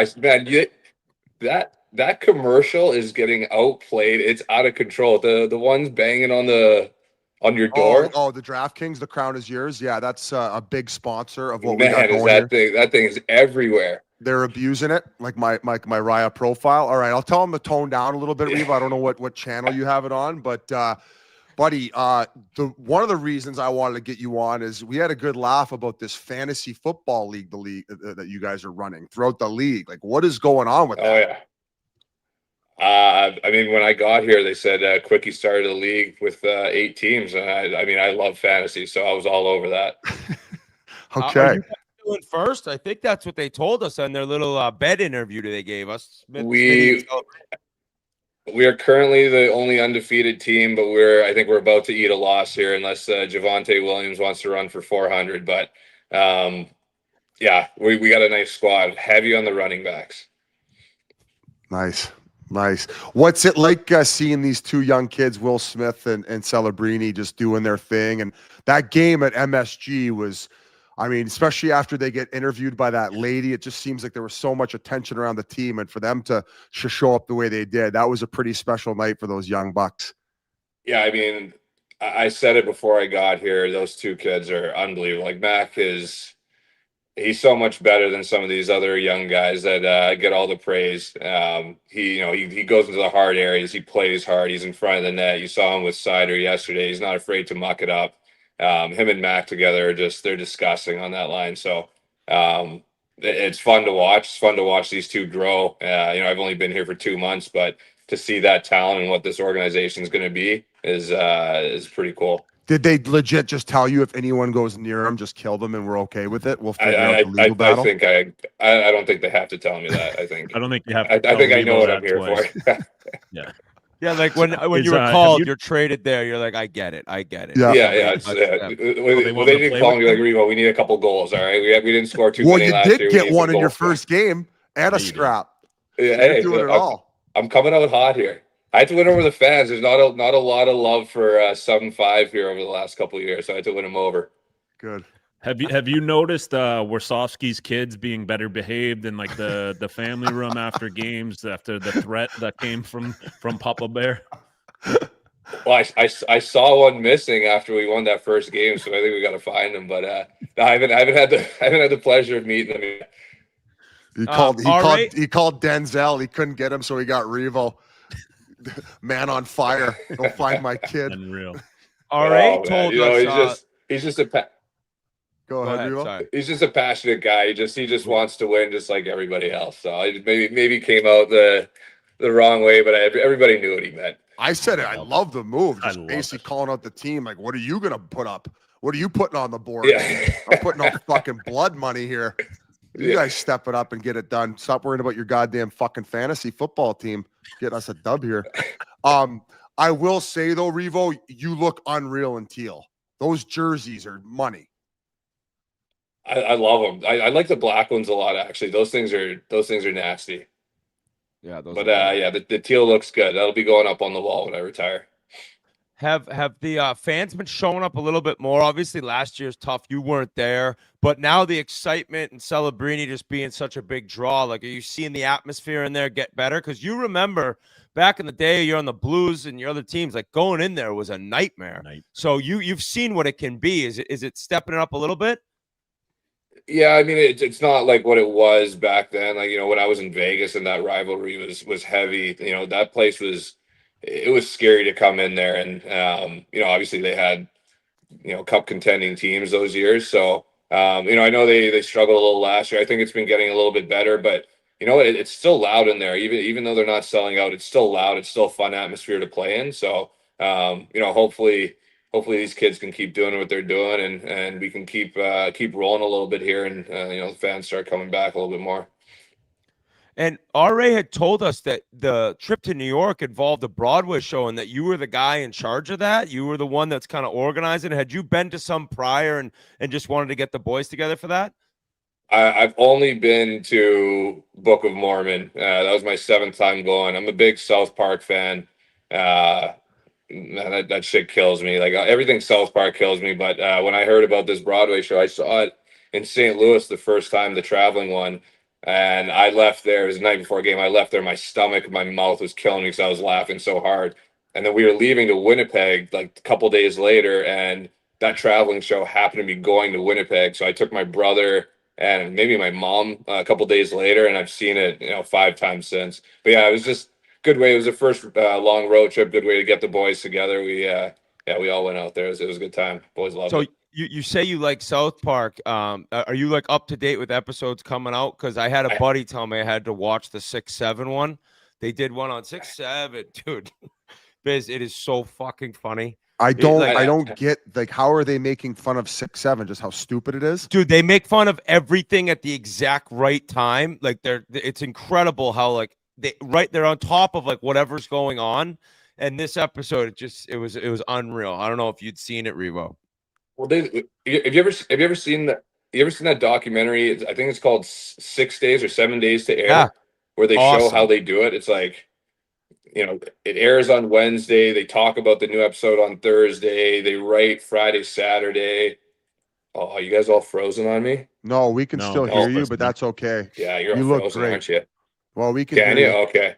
I gotta pay my bills here. Yeah, and then it's like it's every week, and they write Friday, Saturday, they submit it on Sunday, they get the notes back, or something like that. But the fact that they can do that week in, week out, I think they're some of the smartest people in the world. Like to take something that happens yesterday and then you have a cartoon about it in a week is unbelievable. I know. But to answer your question, I've only seen the first episode of this season because I'm trying to find the Charlie Kirk one, but they banned it. They took it down, and so I'm trying to watch them in order, but I can't find it anymore. That was obviously difficult timing. I heard that they had released one, and For sure. and no, but he had watched it, and he didn't take himself too seriously, where he laughed at a lot of the things that they were. No, he said he loved it, which I'm surprised they took it down after he said that. So I'm hoping once the temperature cools down a bit that they'll re-release it. Yeah. But so I this summer you had me cracking up. You did that Samsung ad where you came at me. Could you see in your post career getting involved in media, doing acting? I mean, you said you were a big fan of the Book of Mormon. Like, could you see yourself putting yourself out there like that more and more? Like I bounce back and forth of what I want to do. I think I'd have a hard time not being part of a team. Like getting into coaching management is something that I guess would be at the top, but at the same time, I have a lot of fun doing, like these kind of interviews. But I wouldn't want to be on like a panel where it just got to be like, they got to get the pucks in deep and, they got to get a little more net front play. Like that's not me. Like I need to be able to talk freely and I got to be able to swear a little bit. Like that's more me. So I'm not sure. I'm trying to earn one more contract here so I can, help this team a little bit more and get to 1,000 games. And then 922 right now. Buddy, I was going to bring it up. I think we mentioned it a few episodes ago that you had told the story like, oh my God, I played 100. Oh my God, I just played my 200th game and it's just continued. And I looked 78 away. So I'm glad you brought that up because it's been incredible. And I'm sure last year was like tough at times, right? And like now it must feel, at least from my perspective, like you just matter a little bit more to the Sharks, right? Like there's so many bodies in Toronto and like you got these young guys, people aren't going to do shit to them with you out there. Like, is that a feeling you have as well? Yeah. What? It's hard to describe, but I just feel like a little bit more myself here. I think in Toronto, it's just a little more corporate. Everything's a little more, you got people hovering over you all the time. Like you do an interview in Toronto and they're running down, be like, hey, don't say this. It's like, well, then you do the interview. You know what I mean? It's like here they don't come tell me what to do.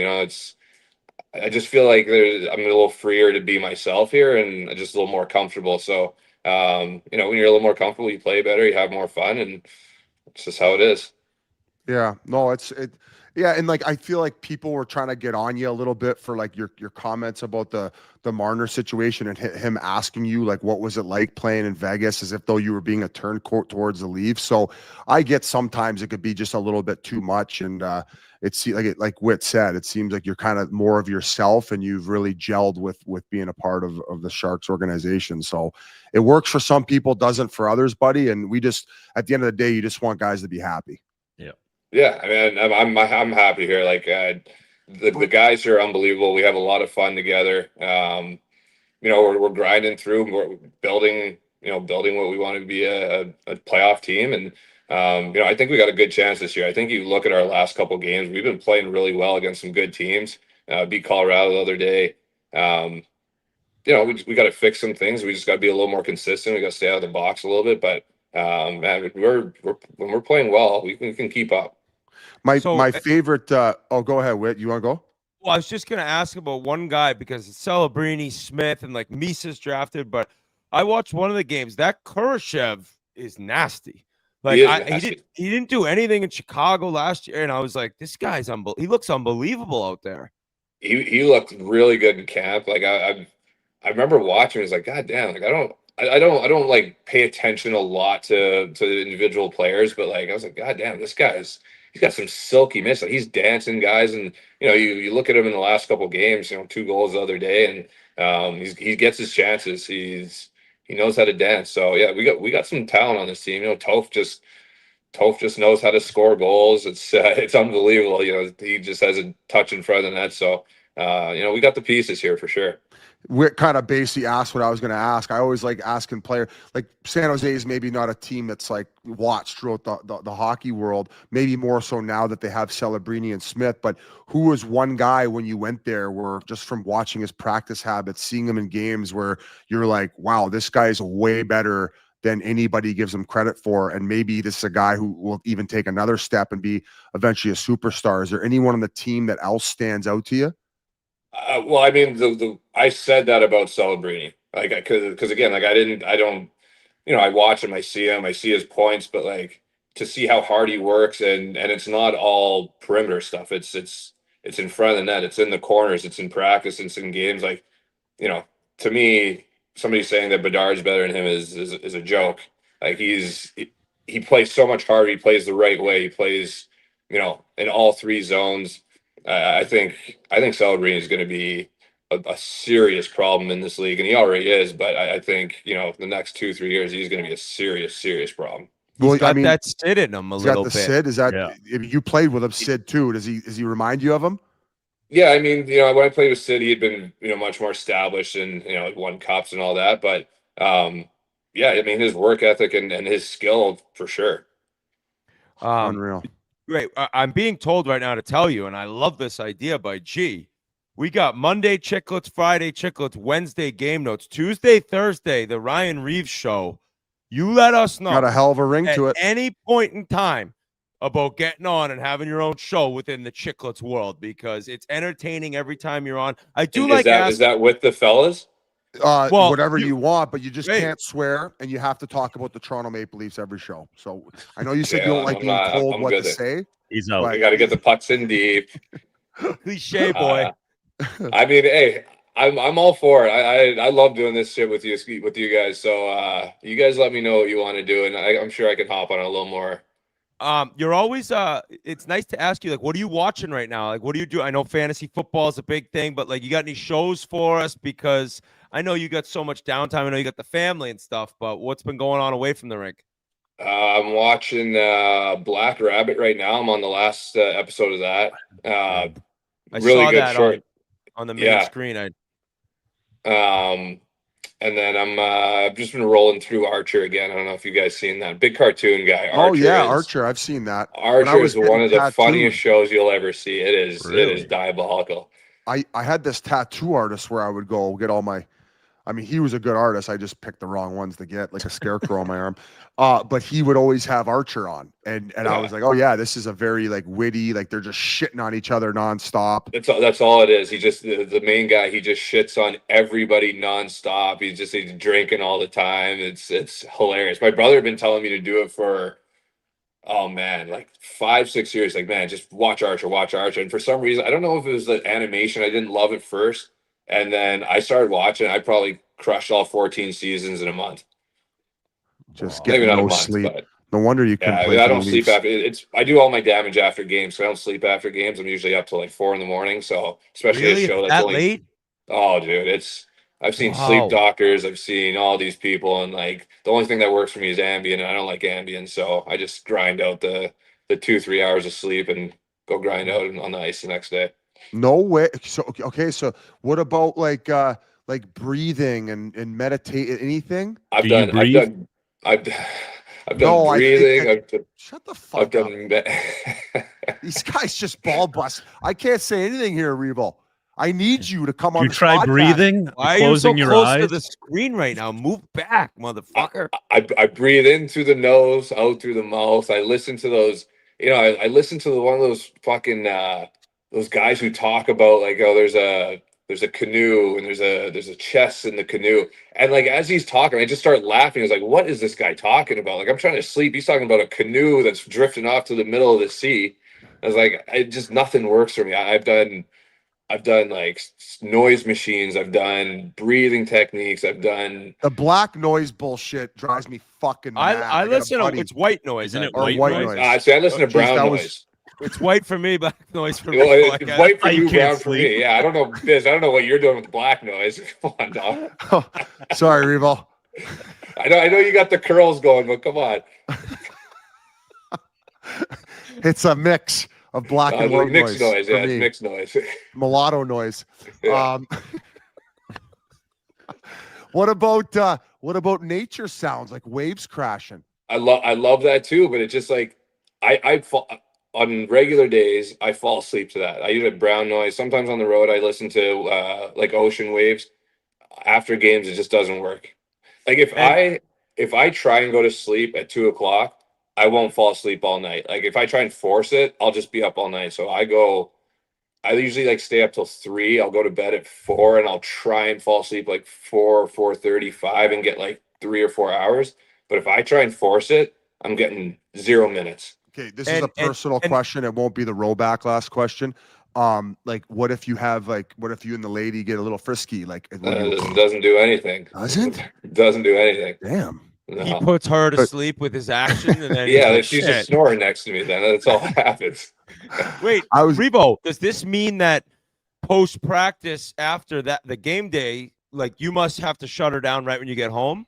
No, not usually. You'll just grind it. Yeah, well, yeah, because the kids are usually home, and my son's at hockey every 2-3 days. My daughter's gymnastics twice a week. So I live at like a practice rink is Sharks Ice. Like my kid plays and practices out there. I'm at the rink more. I'm at home now.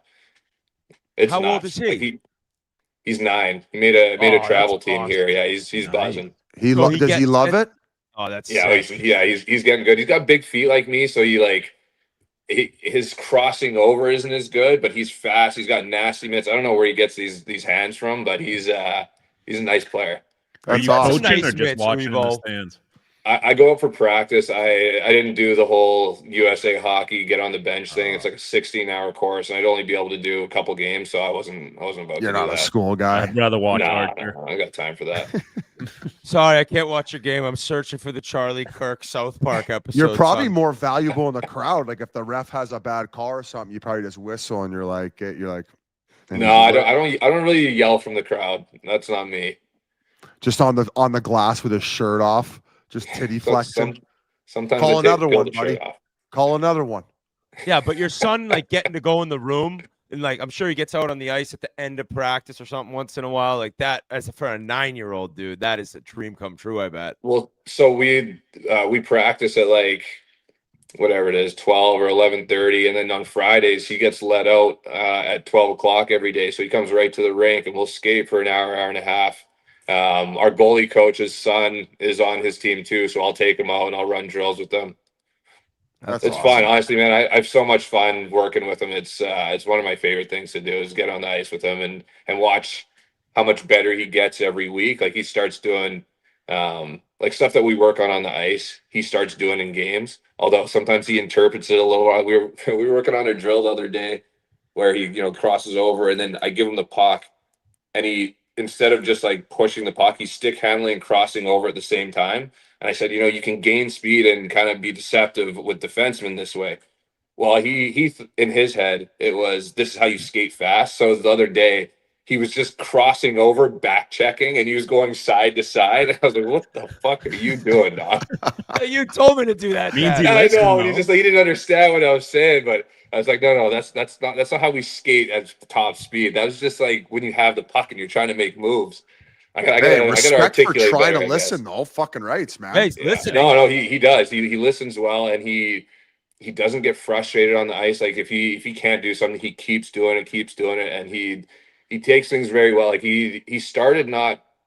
I critique him, and he didn't like that at first, and now he's over that hump where I say, hey, listen, you got to change this, and gets right to work with it, and it's real fun to see. And go ahead, Jens. There's going to be a time where there's going to be a time where like if he's got sick mitts and he turns into a goal scorer though, that he's going to be like, Dad, like I know more about goal scoring than you do. Like, true. Oh, he's well on his way to that. Like he's gonna be a way better player than I was. But you know what? The thing is, like when I grew up, I'm taught low strides, like long, hard strides. Right? Everything is now on your toes and choppy, and everything is like there's a whole new science behind it. I wasn't taught any of this stuff. Yeah. So like all these kids, like there's there's 14-year-old kids that are better than half these fucking NHL players now because they're just taught different. It's nuts. Oh, like kind of like the McDavid crossovers, like all of them are doing that type of shit Yeah, now? but well, everything is like, when I was taught to go fast, everything was, get low and like long, hard strides, right? And now I'm seeing these kids, and like I was working with a skating coach in Toronto, and he's saying you want all your weight on the front of your blade, and you want to be completely upright, and you want to be touching the ice as little as possible. Well, that's the exact opposite of how I was taught to go fast. Like the exact opposite. So yeah, Wow. and it makes sense for sure. And it makes sense, but that's just not how I was taught. And like, you're not going to teach a 38-year-old, how to skate differently 15, 16 years into his career. So I try and put it to work, and sometimes it happens, sometimes it doesn't. Go ahead, Jens. Sorry. Is your son a kid that is able to, because the attention span on young kids now, is he able to like go to the games and watch them? Because I think that's so helpful for little kids to like actually sit and watch the game, not just the 5-second highlights. No, the last like 2 years, he's really like sat down. He sits there and he yells at the refs. He yells with the crowds. It's he's starting to catch stuff on the ice. Like my wife tells me all the time, he sees stuff. He's yelling at refs when there's a bad call. So no, he's his attention span has got a lot longer for games now. That's awesome. I think when we had, was it Delandria who was taking shits in the young guys' rooms of the Sharks? Yeah, but it was last year. It was last year. Anybody shitting in anybody's room this year off the plane? Like, what's Not the with pranks that are Revo going on? there. Not shitting in my room. I'll tell you that for free. No chance. You might be able to skate better than him. There'll be repercussions for that. What's been the funniest moment of the season for the boys? Like, what's been, other than maybe going to that Book of Mormon? Like, what have you guys done that has been awesome? Like the highlight. We haven't done a lot. That was our first road trip, and unfortunately, it was a back-to-back in New York. We had the game day off, and then a back-to-back, and then to Minnie. We went to I've been to Billy's Sushi in Minneapolis. Oh, you think? That's our spot whenever we go there. That guy's a maniac. We missed Billy though. He was out of town, but what a fucking place. Oh, Billy, he's got the American flag, the AK. I'm like, what is going on right now? You ever lift the little flap in the private room back there? Oh yeah. Oh yeah. I bet you give that thing a little flick, eh, Biz? He brought us. Oh yeah. He brought us to this other. He had like a sake room built. Yeah. The last time we were there. Well, Billy's After Dark is downstairs. Yeah, so there's Billy. That's the one downstairs. Or sorry, not a sake room. It was like was it a Japanese whiskey room? Yeah, it was sick. It was in like a different part of the building, even like a private, like nice new room with all sake. And then they also had this underground restaurant there that also had sushi, but they had other things on the menu that were special from the actual restaurant. So Billy's got a lot going on, and I'll be honest, when he's there though, by the time you're done the meal, you're just exhausted because he just did a full stand-up routine for 2 hours. Got you and sake everywhere. Like it's a good thing he wasn't there when we were playing there, because man, there would have been shots going everywhere. It's just like, it's not what the boys needed. No, it's like basically cancel rookie party because we're having it tonight at dinner. Yeah, exactly. Oh man, that's awesome. Well, Revo, I don't know what else you guys got. It's always good seeing your face, man. 922. You're less than 80 games away from hitting 1,000, man, and I can't think of another guy more deserving. Well, maybe Jans. Well, thinking of like you sleeping on the massage table to where you are now, I can't even imagine for you how different you are. It's insane. Like just from coming to that, thinking like the first thought in my head when that happened was, I will never see another NHL locker room again. And then 16 seasons later, chasing 1,000, it's hard to believe that I actually made it this far. So I'm hoping I get there. It'll be a cool feeling if I do. But more than anything, I hope I can get another year with the Sharks and help them build something here. You'll get there, but if you don't, we always got a spot for you on Jans's hat, the Gargoyles. We got a pro team now. I mean, we would love to have you to get that room going. We just got I didn't know you were coming on. Surprise. Great move by Biz. And I just randomly had my Orlando Solar Bears coffee mug, and you spent a little time there. That's the difference. I did. That was a great time playing down there too. Great so, time. dude, thank you so much for coming on. We love catching up with you, and I really hope at some point we have a Ryan Reaves show on the Chiclets Network. But we'll let you grind out 1,000, and then we'll talk again. All right, buddy. All right, you got a deal. All right, Thanks, see you, fellas. Revo. Good Love luck, you, Revo. What a Biz, guy. Biz, Hey. couple clicks for you, buddy. No, I do it for you guys because you're the best. I love you, and I knew you guys would enjoy getting Revo on. How about the smile on his face? Just like you could tell how much it would mean to him to play 1,000 games, and like he said, where he came from. Like, I fucking hope he gets that, man. He deserves it. The only smile bigger was when he was talking about not being on the Leafs anymore. The poor guy was stuck in business team for all those years. Shut up. Another thing I noticed, and we've talked about them a lot, the Ducks are electric. They took the lead in the Pacific, which I mean, I don't love. That's the Oilers division, but they look amazing. And the best part was they thrashed Pasha's Devils. And it was, I mean, the kid Carter Gauthier is unreal. Leo Carlson has, I think, a 7-game point streak now. There's 2 other, McTavish and maybe Getzlaff did it. Youngest players to do that for Anaheim. Lacombe, go check out Vetrano got his first of the year. Go look at the Lacombe assist. Just an incredible read. He comes down, then he makes this diving play to whack it over to Frankie V. So hopefully now he gets going because they're playing this well without him even scoring yet. And I think they probably penciled him in for 25 goals. So he's a streaky scorer too. So like when he gets hot, he'll be lighting the lamp at ease, I think. And shout out to Cutter Gauthier. I mean, didn't give a flying fuck that the city of Philadelphia was going to turn on him and hate his guts. But boy, did he talk his way into a great situation. Oh, I know. You're right. Getting over there with that young group, like that is playing chess, not checkers, man. That's seeing right exactly where your career trajectory is going. He's saying, I want to go play with that group. I know I'm going to be public enemy number 1. I mean, I know I wouldn't want Jonesy and Briere not liking me, so I would stick around, but that you got to have some hair on your nuts to fucking call that shot. So, hey, a little more drama for our league, but he's in a good spot. And I agree with you, Whit. Like they went from being like very vanilla, not fun to watch, bad morale around the rink. Say what you want about the coach last year, but they got Quinville now, and he's got the boys playing hard. And this is gonna be a team in a few years that's going to be set up for like a 10-year run of sustained success, making the playoffs, being a pain in the ass in the West.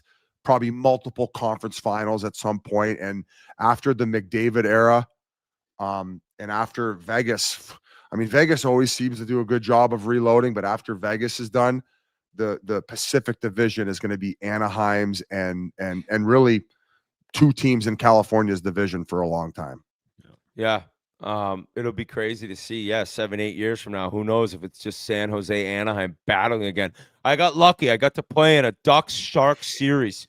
We beat those guys. They won the President's Trophy. We took them down as the 8th seed, but just the rivalry was incredible. I know Anaheim and LA is a little bit more of like hated rivals, but if San Jose and Anaheim end up where we think they are, it'll be great for the game. Tonight, the Oilers are in St. Louis. The Oilers are picking things up a little bit. Yep. After the Jays lost the heartbreaker, Evan Bouchard, he picked up your country with a beautiful OT winner. It was nice to see him do that, help both the rest of you guys in their healing. I didn't know, did you notice, so the clip that we talked about, or I mentioned, of the Oilers fans watching the Game 7 with the game going on, McDavid after, I totally get it. He's like, it was kind of bizarre.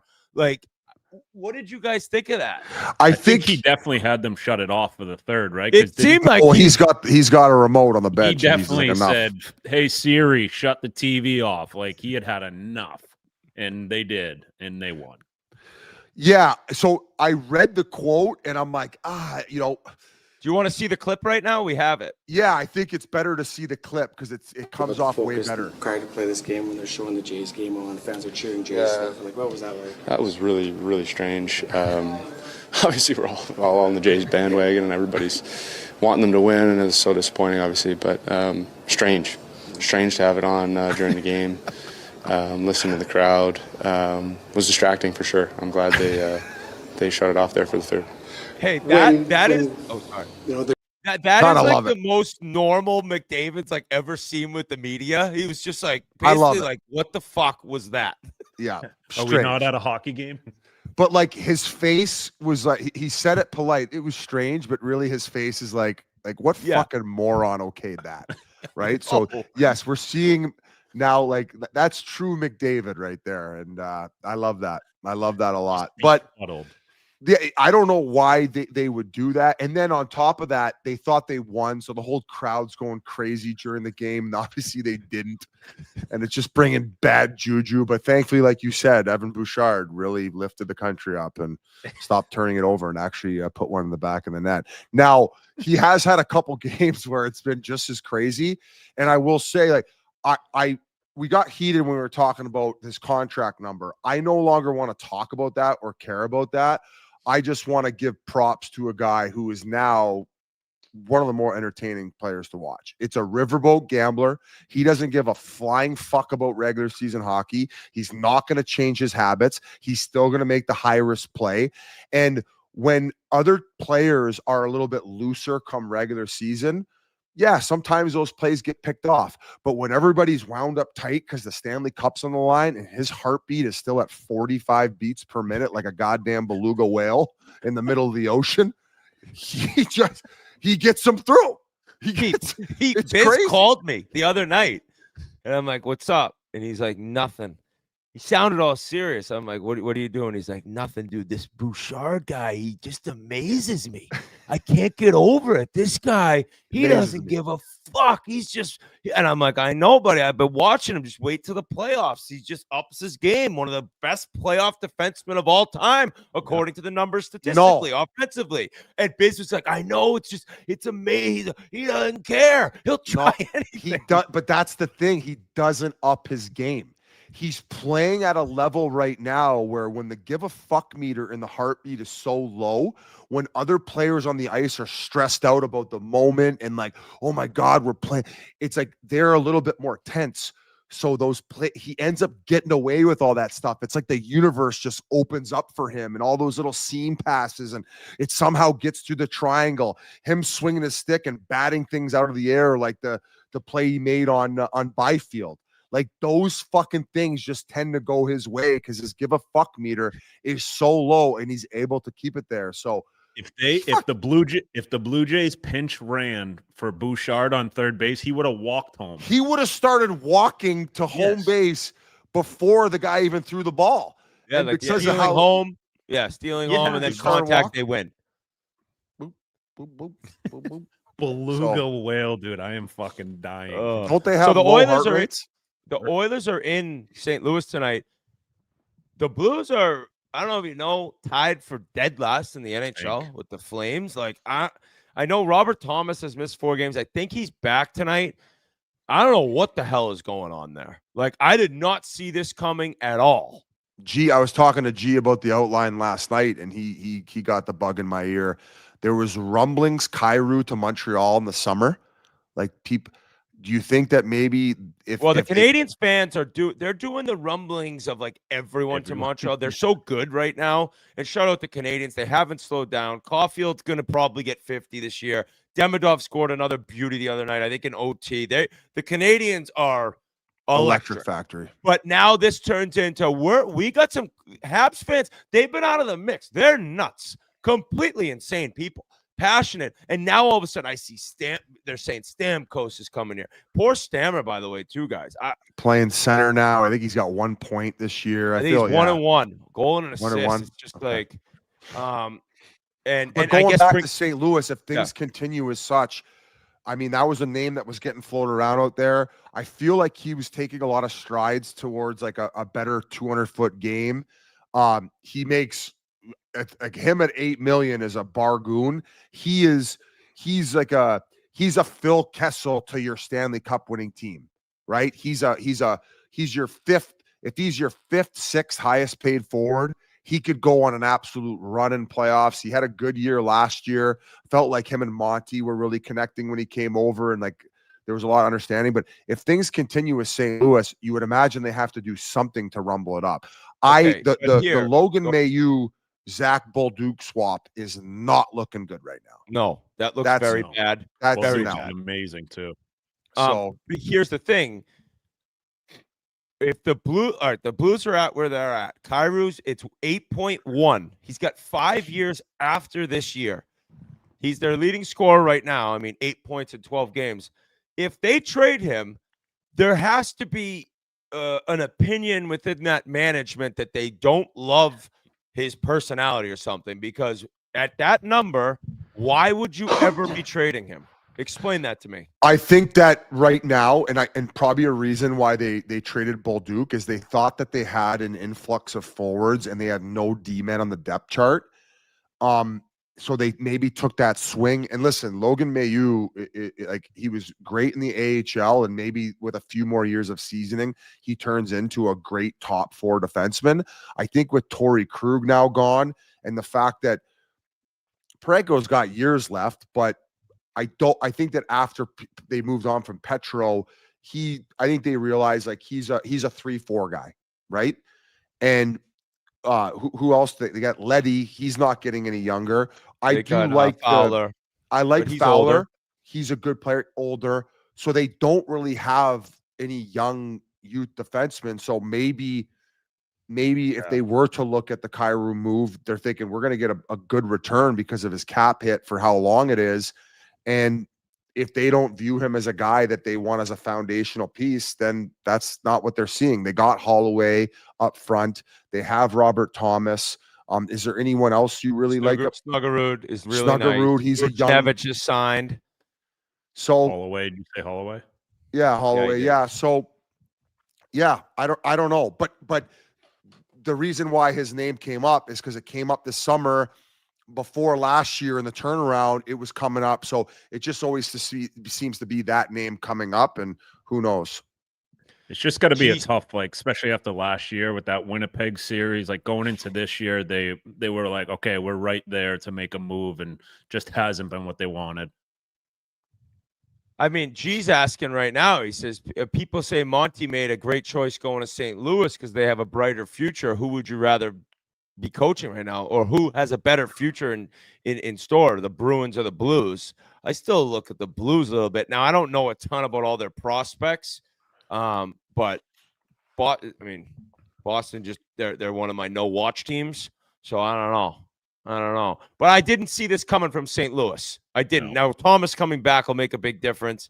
They always seem to go on some big run, right? Like last year they had to fire their coach. Monty comes in, they go on the run. The year they won the cup, they were in last place. So maybe it's just early season. It's just it's getting late early, the old saying, if they don't figure things out here in the next month or so. I'll say that.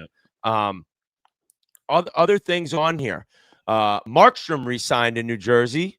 Is Pasha on here? I'm wondering how he feels about this. He'll just say, "Amazing, I love it." He loves it. Here's what I don't like about it. I don't like the discrepancy in pay between him and I'm drawing a blank. Jake Allen, where he's making $1.5 million. I feel like, given sometimes like the health situation of Markstrom, like he's relied on just as much. You know, he's a guy that has to get put in there. And I don't know exactly what his numbers are compared to Markstrom.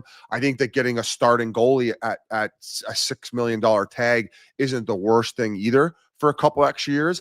I like the fact that they provide Markstrom security before what I would say is it's going to be the biggest test of his career. This New Jersey team now is hitting the start of their window, just like the Leafs did a couple years ago. Is Markstrom the guy? Yeah. Right? I feel like this next 3 years is going to be the most pressure that he's ever faced, and the biggest expectation to where they kept saying, we need a starting goalie. We need a starting goalie. Well, you went out and got one. Is he the guy? Now, can Pasha, the coward, answer that question? Is he done his morning coffee because he doesn't want that type of pressure in the group No, he chat? has bad Wi-Fi and no mic. So the guy is just, like, ever since he got this girlfriend, he's Barzal us basically. He slept through it. It's 1:00 in Vancouver. The guy's just cuddling with his girlfriend with no mic, watching highlights of Jack Hughes getting his 10th goal of the year in a 4-1 loss to the Ducks. So Pasha could take a fucking. You know what? hike for He's all I'm he's concerned. so fucking lazy. He's probably soaking her on the couch right now, just to soak. You know, when you just leave it in there, you don't even thrust. Yeah. What a Have someone pathetic shake human. the Cooley on. He plays in Utah. That's a great callback to one of our guests this show, Biz. I love that. Biz, one of your guys, I'd say your top 3 favorite player in the league, Kiefer Sherwood. This guy, one. He's second Cy round Young. goals now. He has had, forget like the amount of goals he has. He had a hat trick Thursday. A couple of them are like full on like highlight reel goals too. He works his cock off. Like he works. He goes and does his own dirty work. He'll go in the corner. He'll forecheck. He plays hard defensively. Yeah, maybe he's not setting guys up, but it's because he's the Cy Young winner and he's going to score goals. And I would say that the best job on the planet right now would be being his agent, because I think that they're going to have to buck up and pay him, because right now he's on one of the best team-friendly deals throughout the entire league. He was so last year. I think that the management group in Nashville should be fucking punishing themselves for not keeping this guy around. The fact that they weren't willing to offer this guy a 2-3 year deal at like $2 million is crazy talk. So he couldn't even get matched at 1.5. So he goes over to Vancouver and signs a 2-year deal there. So he's playing on an absolute bargain deal, and he's going to end up signing probably like a 6x6 the way that he's playing. He's a type of guy where he sets the tone night in, night out. He drags you into the fight. How can you watch that guy go over the boards and not look up and down the bench and say, I'm going to go play for I that got to guy. do more. I got to do more. I got to do more. And that's part of the team's identity right now. I've said, maybe the points aren't, and maybe it's changed over the last week or so, but Petey, I think that since he's had the 100-point season, the expectation is he's going to get back to that, but his compete level is way better, laying out, blocking shots. He's always been a pretty solid defensive player, but given a little bit more. I feel like Garland, as an undersized guy, same thing, competes. So yeah, I love this Kiefer Sherwood. I've been singing his praises. Jeff really turned me on to him at the beginning of last year with just how much he's following the Canucks. And ever since then, I've been a fan. And you always got to have respect for guys who bring the lunch pail night in, night out. And when they're finding the back of the net, it's all coming together. It's great. And we've talked about the story before too. Like, he also has like a disease or an illness where he has to wear gloves, like plastic gloves, under his under his gear, because he has this like skin disease where like his skin will like come off and rub off because it's like oversensitive. So dealing with like adversity in that regard and just kind of battling the odds, and I just couldn't be happier for the guy. So I hope to one point get to talk to him and hear a story about how he battled up through the ranks and is now at around the age of 30, finally found like a permanent job in the NHL and soon going to be paid appropriately. Yeah, well said. And the Canucks, man, oh my, Peterson's on pace, whatever. Can be ridiculous early. He's on pace for like 50 points. Garland leads the team in scoring. He's got a point per game, and then it does not look good there. They're 6-7, and it's just kind of, I don't know what the future in Vancouver holds, man. I really have a feeling that, and it sucks because especially in Canada, this is amplified so much more, where it's like the Darnell thing. The situation that PD was in at that time, and the pressure that the organization at least felt was, let's sign him now. That'll relieve stress, and he'll get back to playing the way that he was. Where, look, right now, I don't know if you're ever getting that player back. I don't know if you're ever getting that. I don't know if he's ever going to play up to those capabilities. And then it's always going to be the conversation year over year over year. And I believe this is the first year that he's making 11.5. So I don't know. I don't know what the future holds, but I do really respect the way that how hard he's playing. And I think that he leads the league in block shots for forwards, which means he's bought in at least. You got to respect that. Respect. There's been a lot of There's been a lot of discussion that it was all Merle's fault since he started the rumor he was going to the Blackhawks, since he's never been the same. So something else Merle's created right there, just drama that Elias Pettersson did not need. We got to shout out the Gargoyles. They got their first dub of the season. I believe they won 2 games in a row, correct? Is that? Yeah, 2 wins over, how do I say that? Trois River? Not exactly sure, but the Gargoyles are buzzing. Biz, you have Peking coming out somewhat soon. Can you give us, and I'm very excited for this because we talked to you. Remember that night we talked? Oh, wow. That's a hell of a little image right there. Unbelievable, Biz. It looks like it should be on like it's a movie. Postcard? Maybe a postcard. Well, first of all, thank you guys for your support. It means the world. And I know you guys are both huge fans of Donnie, Corey, and then now Tyler, who we've added to the mix, and appreciate even the guys behind the scenes, because it's those 3 guys, and then there's a couple extra guys who are helping edit it. So much footage to go over, and we were supposed to release them like a couple weeks, if not close to a month apart, to allow people to absorb them, because they're an hour long each. The plan was we were going to drop it on the Wednesday, but Internet Invitational originally dropped on that Monday, got bumped back to Tuesday because of the passing of Beef. And just with how much popularity it's gained, and of course with Beef passing, like, we didn't want to really take away from its moment. And you know, Barstool, Foreplay guys, Bob Doves have put so much energy into that for it to be what it's not only become already, but if you guys keep watching, like, you're going to be fucking blown away by how it all ends up shaking out. So we just wanted to let that breathe. And you know, we talked about it last podcast, the fact that, like, Beef passed and then he ends up being the guy to tee off first. It really feels like this golf tournament that they set up is just a really special thing that the company has done. So we just figured, let's back it up and everybody can enjoy it. And it's actually going to happen in back-to-back weeks. So we're going to release the first one Wednesday, November 19th, and then actually the following Tuesday, the 25th. And I've already seen the full edit on episode 1. Absolutely love it. Episode 2 is even more jam-packed, and we have that really emotional twist and ending on our first season. So just very grateful to be associated with those guys and gotten having to go live that. And you know, sometimes when you go and do things like that, guys, it puts a lot into perspective, and hiking and that trip in general just really hit home for me. And it was something that I really needed to fill up my soul. And I really hope that people enjoy it. And people who might not hike or have done it before or been passionate about it, maybe it's something that you're introduced to and you do because you watch this and you're like, maybe that's something I would enjoy. And you go and fulfill it in that regard. So as well as like the outdoors in general, whether it's you know, fly fishing on a boat, just getting outside and really living. So we hope that you guys enjoy it. Touching grass. Go touch some grass, baby. I don't do it enough. I wish I did it even more. So how has G seen it already?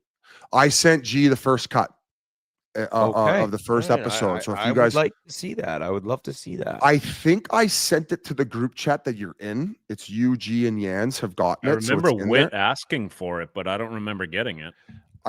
G, correct me if I'm wrong. I think it was sent to that chat. Yeah, he put it in that chat. And I'll be honest, like, not just pumping his tires. It's one of the best things I ever seen. It's got like funny, humor, drama. Like, they're not just hiking too. They're doing tons of different shit, at least in the first episode. So it's like, I give it the Cornelli guarantee. It's GG special. Okay. The X Factor. The X Factor. Tyler Johnson special. Let's go. It is pretty impressive that you were just late with Brazeau. The guy's just lighting it up in Pittsburgh. So you knew you were just early. I know Puck. Well, the Leafs just signed Tyler Johnson. No way. Yeah. PTO. Wow. Let's go, baby. Shit. No, but I think you guys will really enjoy it, and appreciate you guys if you have the time to go check it out. And Donnie does a lot of other amazing things with the company, whether it's live streams.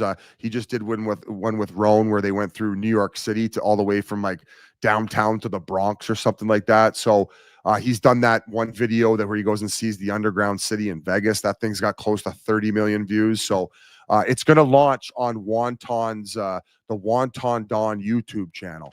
So appreciate you guys for bringing that up and showing support. And that's all I got to say. All right. What else is there, G? Anything else? Monday Night Prime tonight, Sidney Crosby in Toronto, sold out building. I'm going to be in attendance with Canadian Oldie.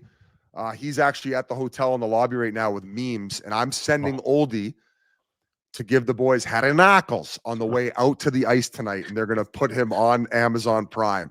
We're going to listen, you guys want to shit on Toronto and the fact that we can't bring a championship home. Well, I'll tell you what, that loss to the LA Dodgers ain't fucking stopping us. We're going to get season the starts positive. now. What? Season starts now? It starts right fucking now. It's our year. If you don't believe, get the fuck out of my face. I don't give a flying fuck if you don't believe, because I do. Oldie does. Even though Dale's a Red Wings fan, he's on the wagon. I mean, the clip of Oldie being told outside the stadium that there had been a home run hit and the game was then tied was so classic, because most people would be like, what? And he's like, a lot of ball game left. Let's go, boys. W's still out there. Like, it didn't even. I'm like, you know that he just told them it's tied. You were 2 outs we have in the the World clip? Series. I don't know. I saw it on. I don't even know if it was like our feed. It was just like popped up on Twitter. This Blue Jays fan was just informed as he's listening to the game over the loudspeaker that it's tied up from a reporter. Biz, Okay, you couldn't guys, even get here him. we You couldn't even get him into the arena. He gave Biz his ticket. Wait up here. I'm getting a message from Jeff telling me that peaking actually starts on different dates now. Jesus fucking Christ. Biz, how was Tom Green's? I got hay fever from baling hay. That's why I'm all stuffed up here. It sounds like I've been doing woof for fucking 4 days. Hay fever. Wait up. Let me clarify this, because I'm pretty sure the wonton. Hey, the video of Biz baling hay looks like such a city slicker trying to be. Look at this. I know. He's like, what is that? Oh, yeah. Like, talk Biz, about. I love you. looking You got out the of your- turtleneck on the farm going. Like, he looks so out of place, like he was on the power play back in the he day. goes. Like, He's got his Rolex on. yeah. It's a Submariner. You're supposed to. It's a diving watch that you can put that thing to work. Yeah, dive in the hay. Yeah. I'm trying to call the wonton right now. I'm getting fucking. I hearted. Wonton sent me. He goes Wednesday, November 19th and Tuesday, November 25th, and I hearted it. But if you think it's best to completely avoid, Either way, I'll tell you what. This mental pretzel you're in is a bad sign for the Leafs going up against Crosby tonight. You're going to be in the building, and it is amazing. It truly is amazing that the Pittsburgh Penguins draft you and give you a start in the NHL. You never sniff playing for the Leafs besides this waiver claim that we've heard about. And you're in attendance tonight just rooting against your Canadian captain and the team that started your whole life. So if he wore the jacket to morning skate and shoved it in their face. If Mario Lemieux would have went to lunch with me when I was fair, there as an 18-year-old in training camp when I invited him, then I would have When considered I rooting. invited him. He did. He said, hey, Lamux, want to go to lunch? And he had a tea time. He had more important things. Well, guess what? The Leafs, they've made me feel like I'm part of the family. Hey, speaking of Mario and Ace, did we talk about the Ace here? Okay, so we never talked about the Coop interview. Thought about that. Was Coop amazing. firing. Coop came off fire. I'll tell you, I don't know Anson Carter, and maybe He it's was just ready. I'm reading body language. He looked pissed. Yep. I don't know if he looked pissed. I actually love the nickname. I think he should just be like, I called my fucking self Ace. I don't give a shit. I love it. I might start calling myself the Great One when Wayne's not around. I don't get it. Why not? We should all be more. It's all about how you talk to yourself and how you should just be like the gross one. Like that could be yours. Like, yeah, I'm the gross one.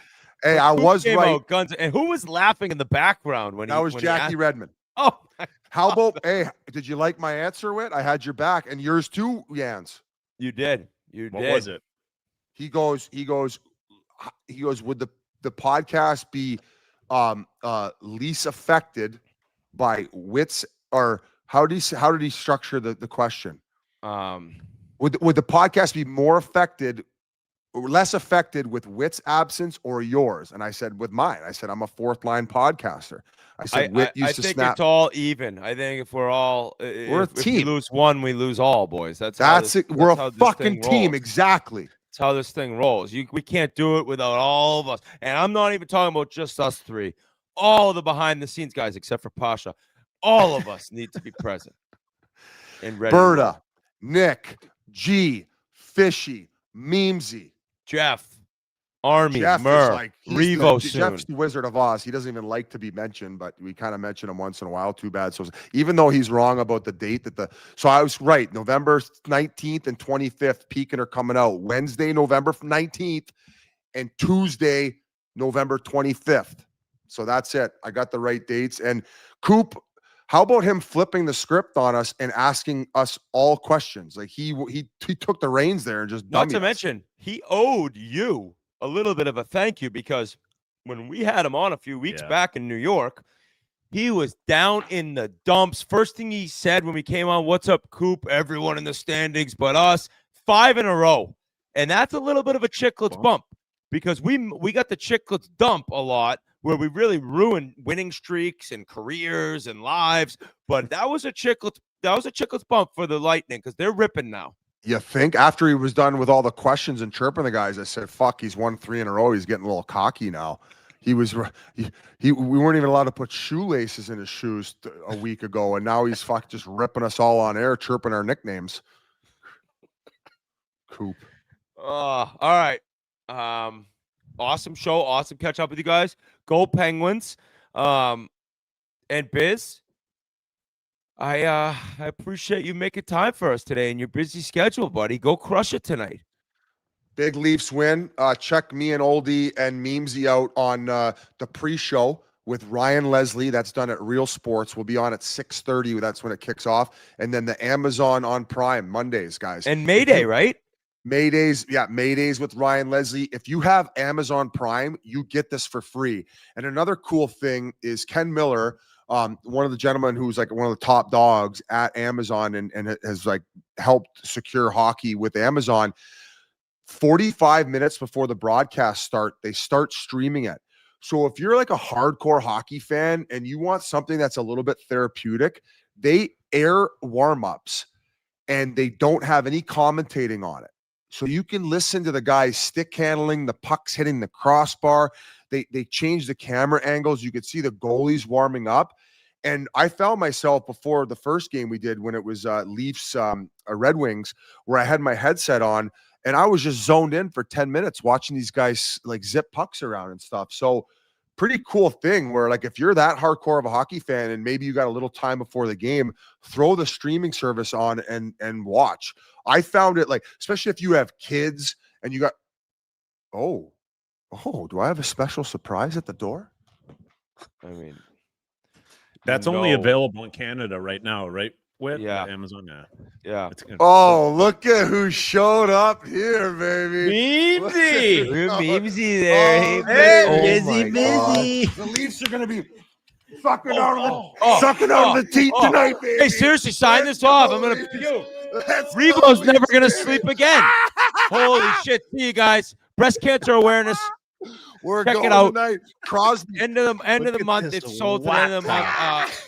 We got stored up barstoolsports.com. Biz just licked Oldie's nipple. On tonight, boys. Look at Oldie's got the sticker on the bottom of his boot. We're gonna be Max bet on the Penguins. baby. Max bet on the Penguins. Look at me. Look at her a MILF.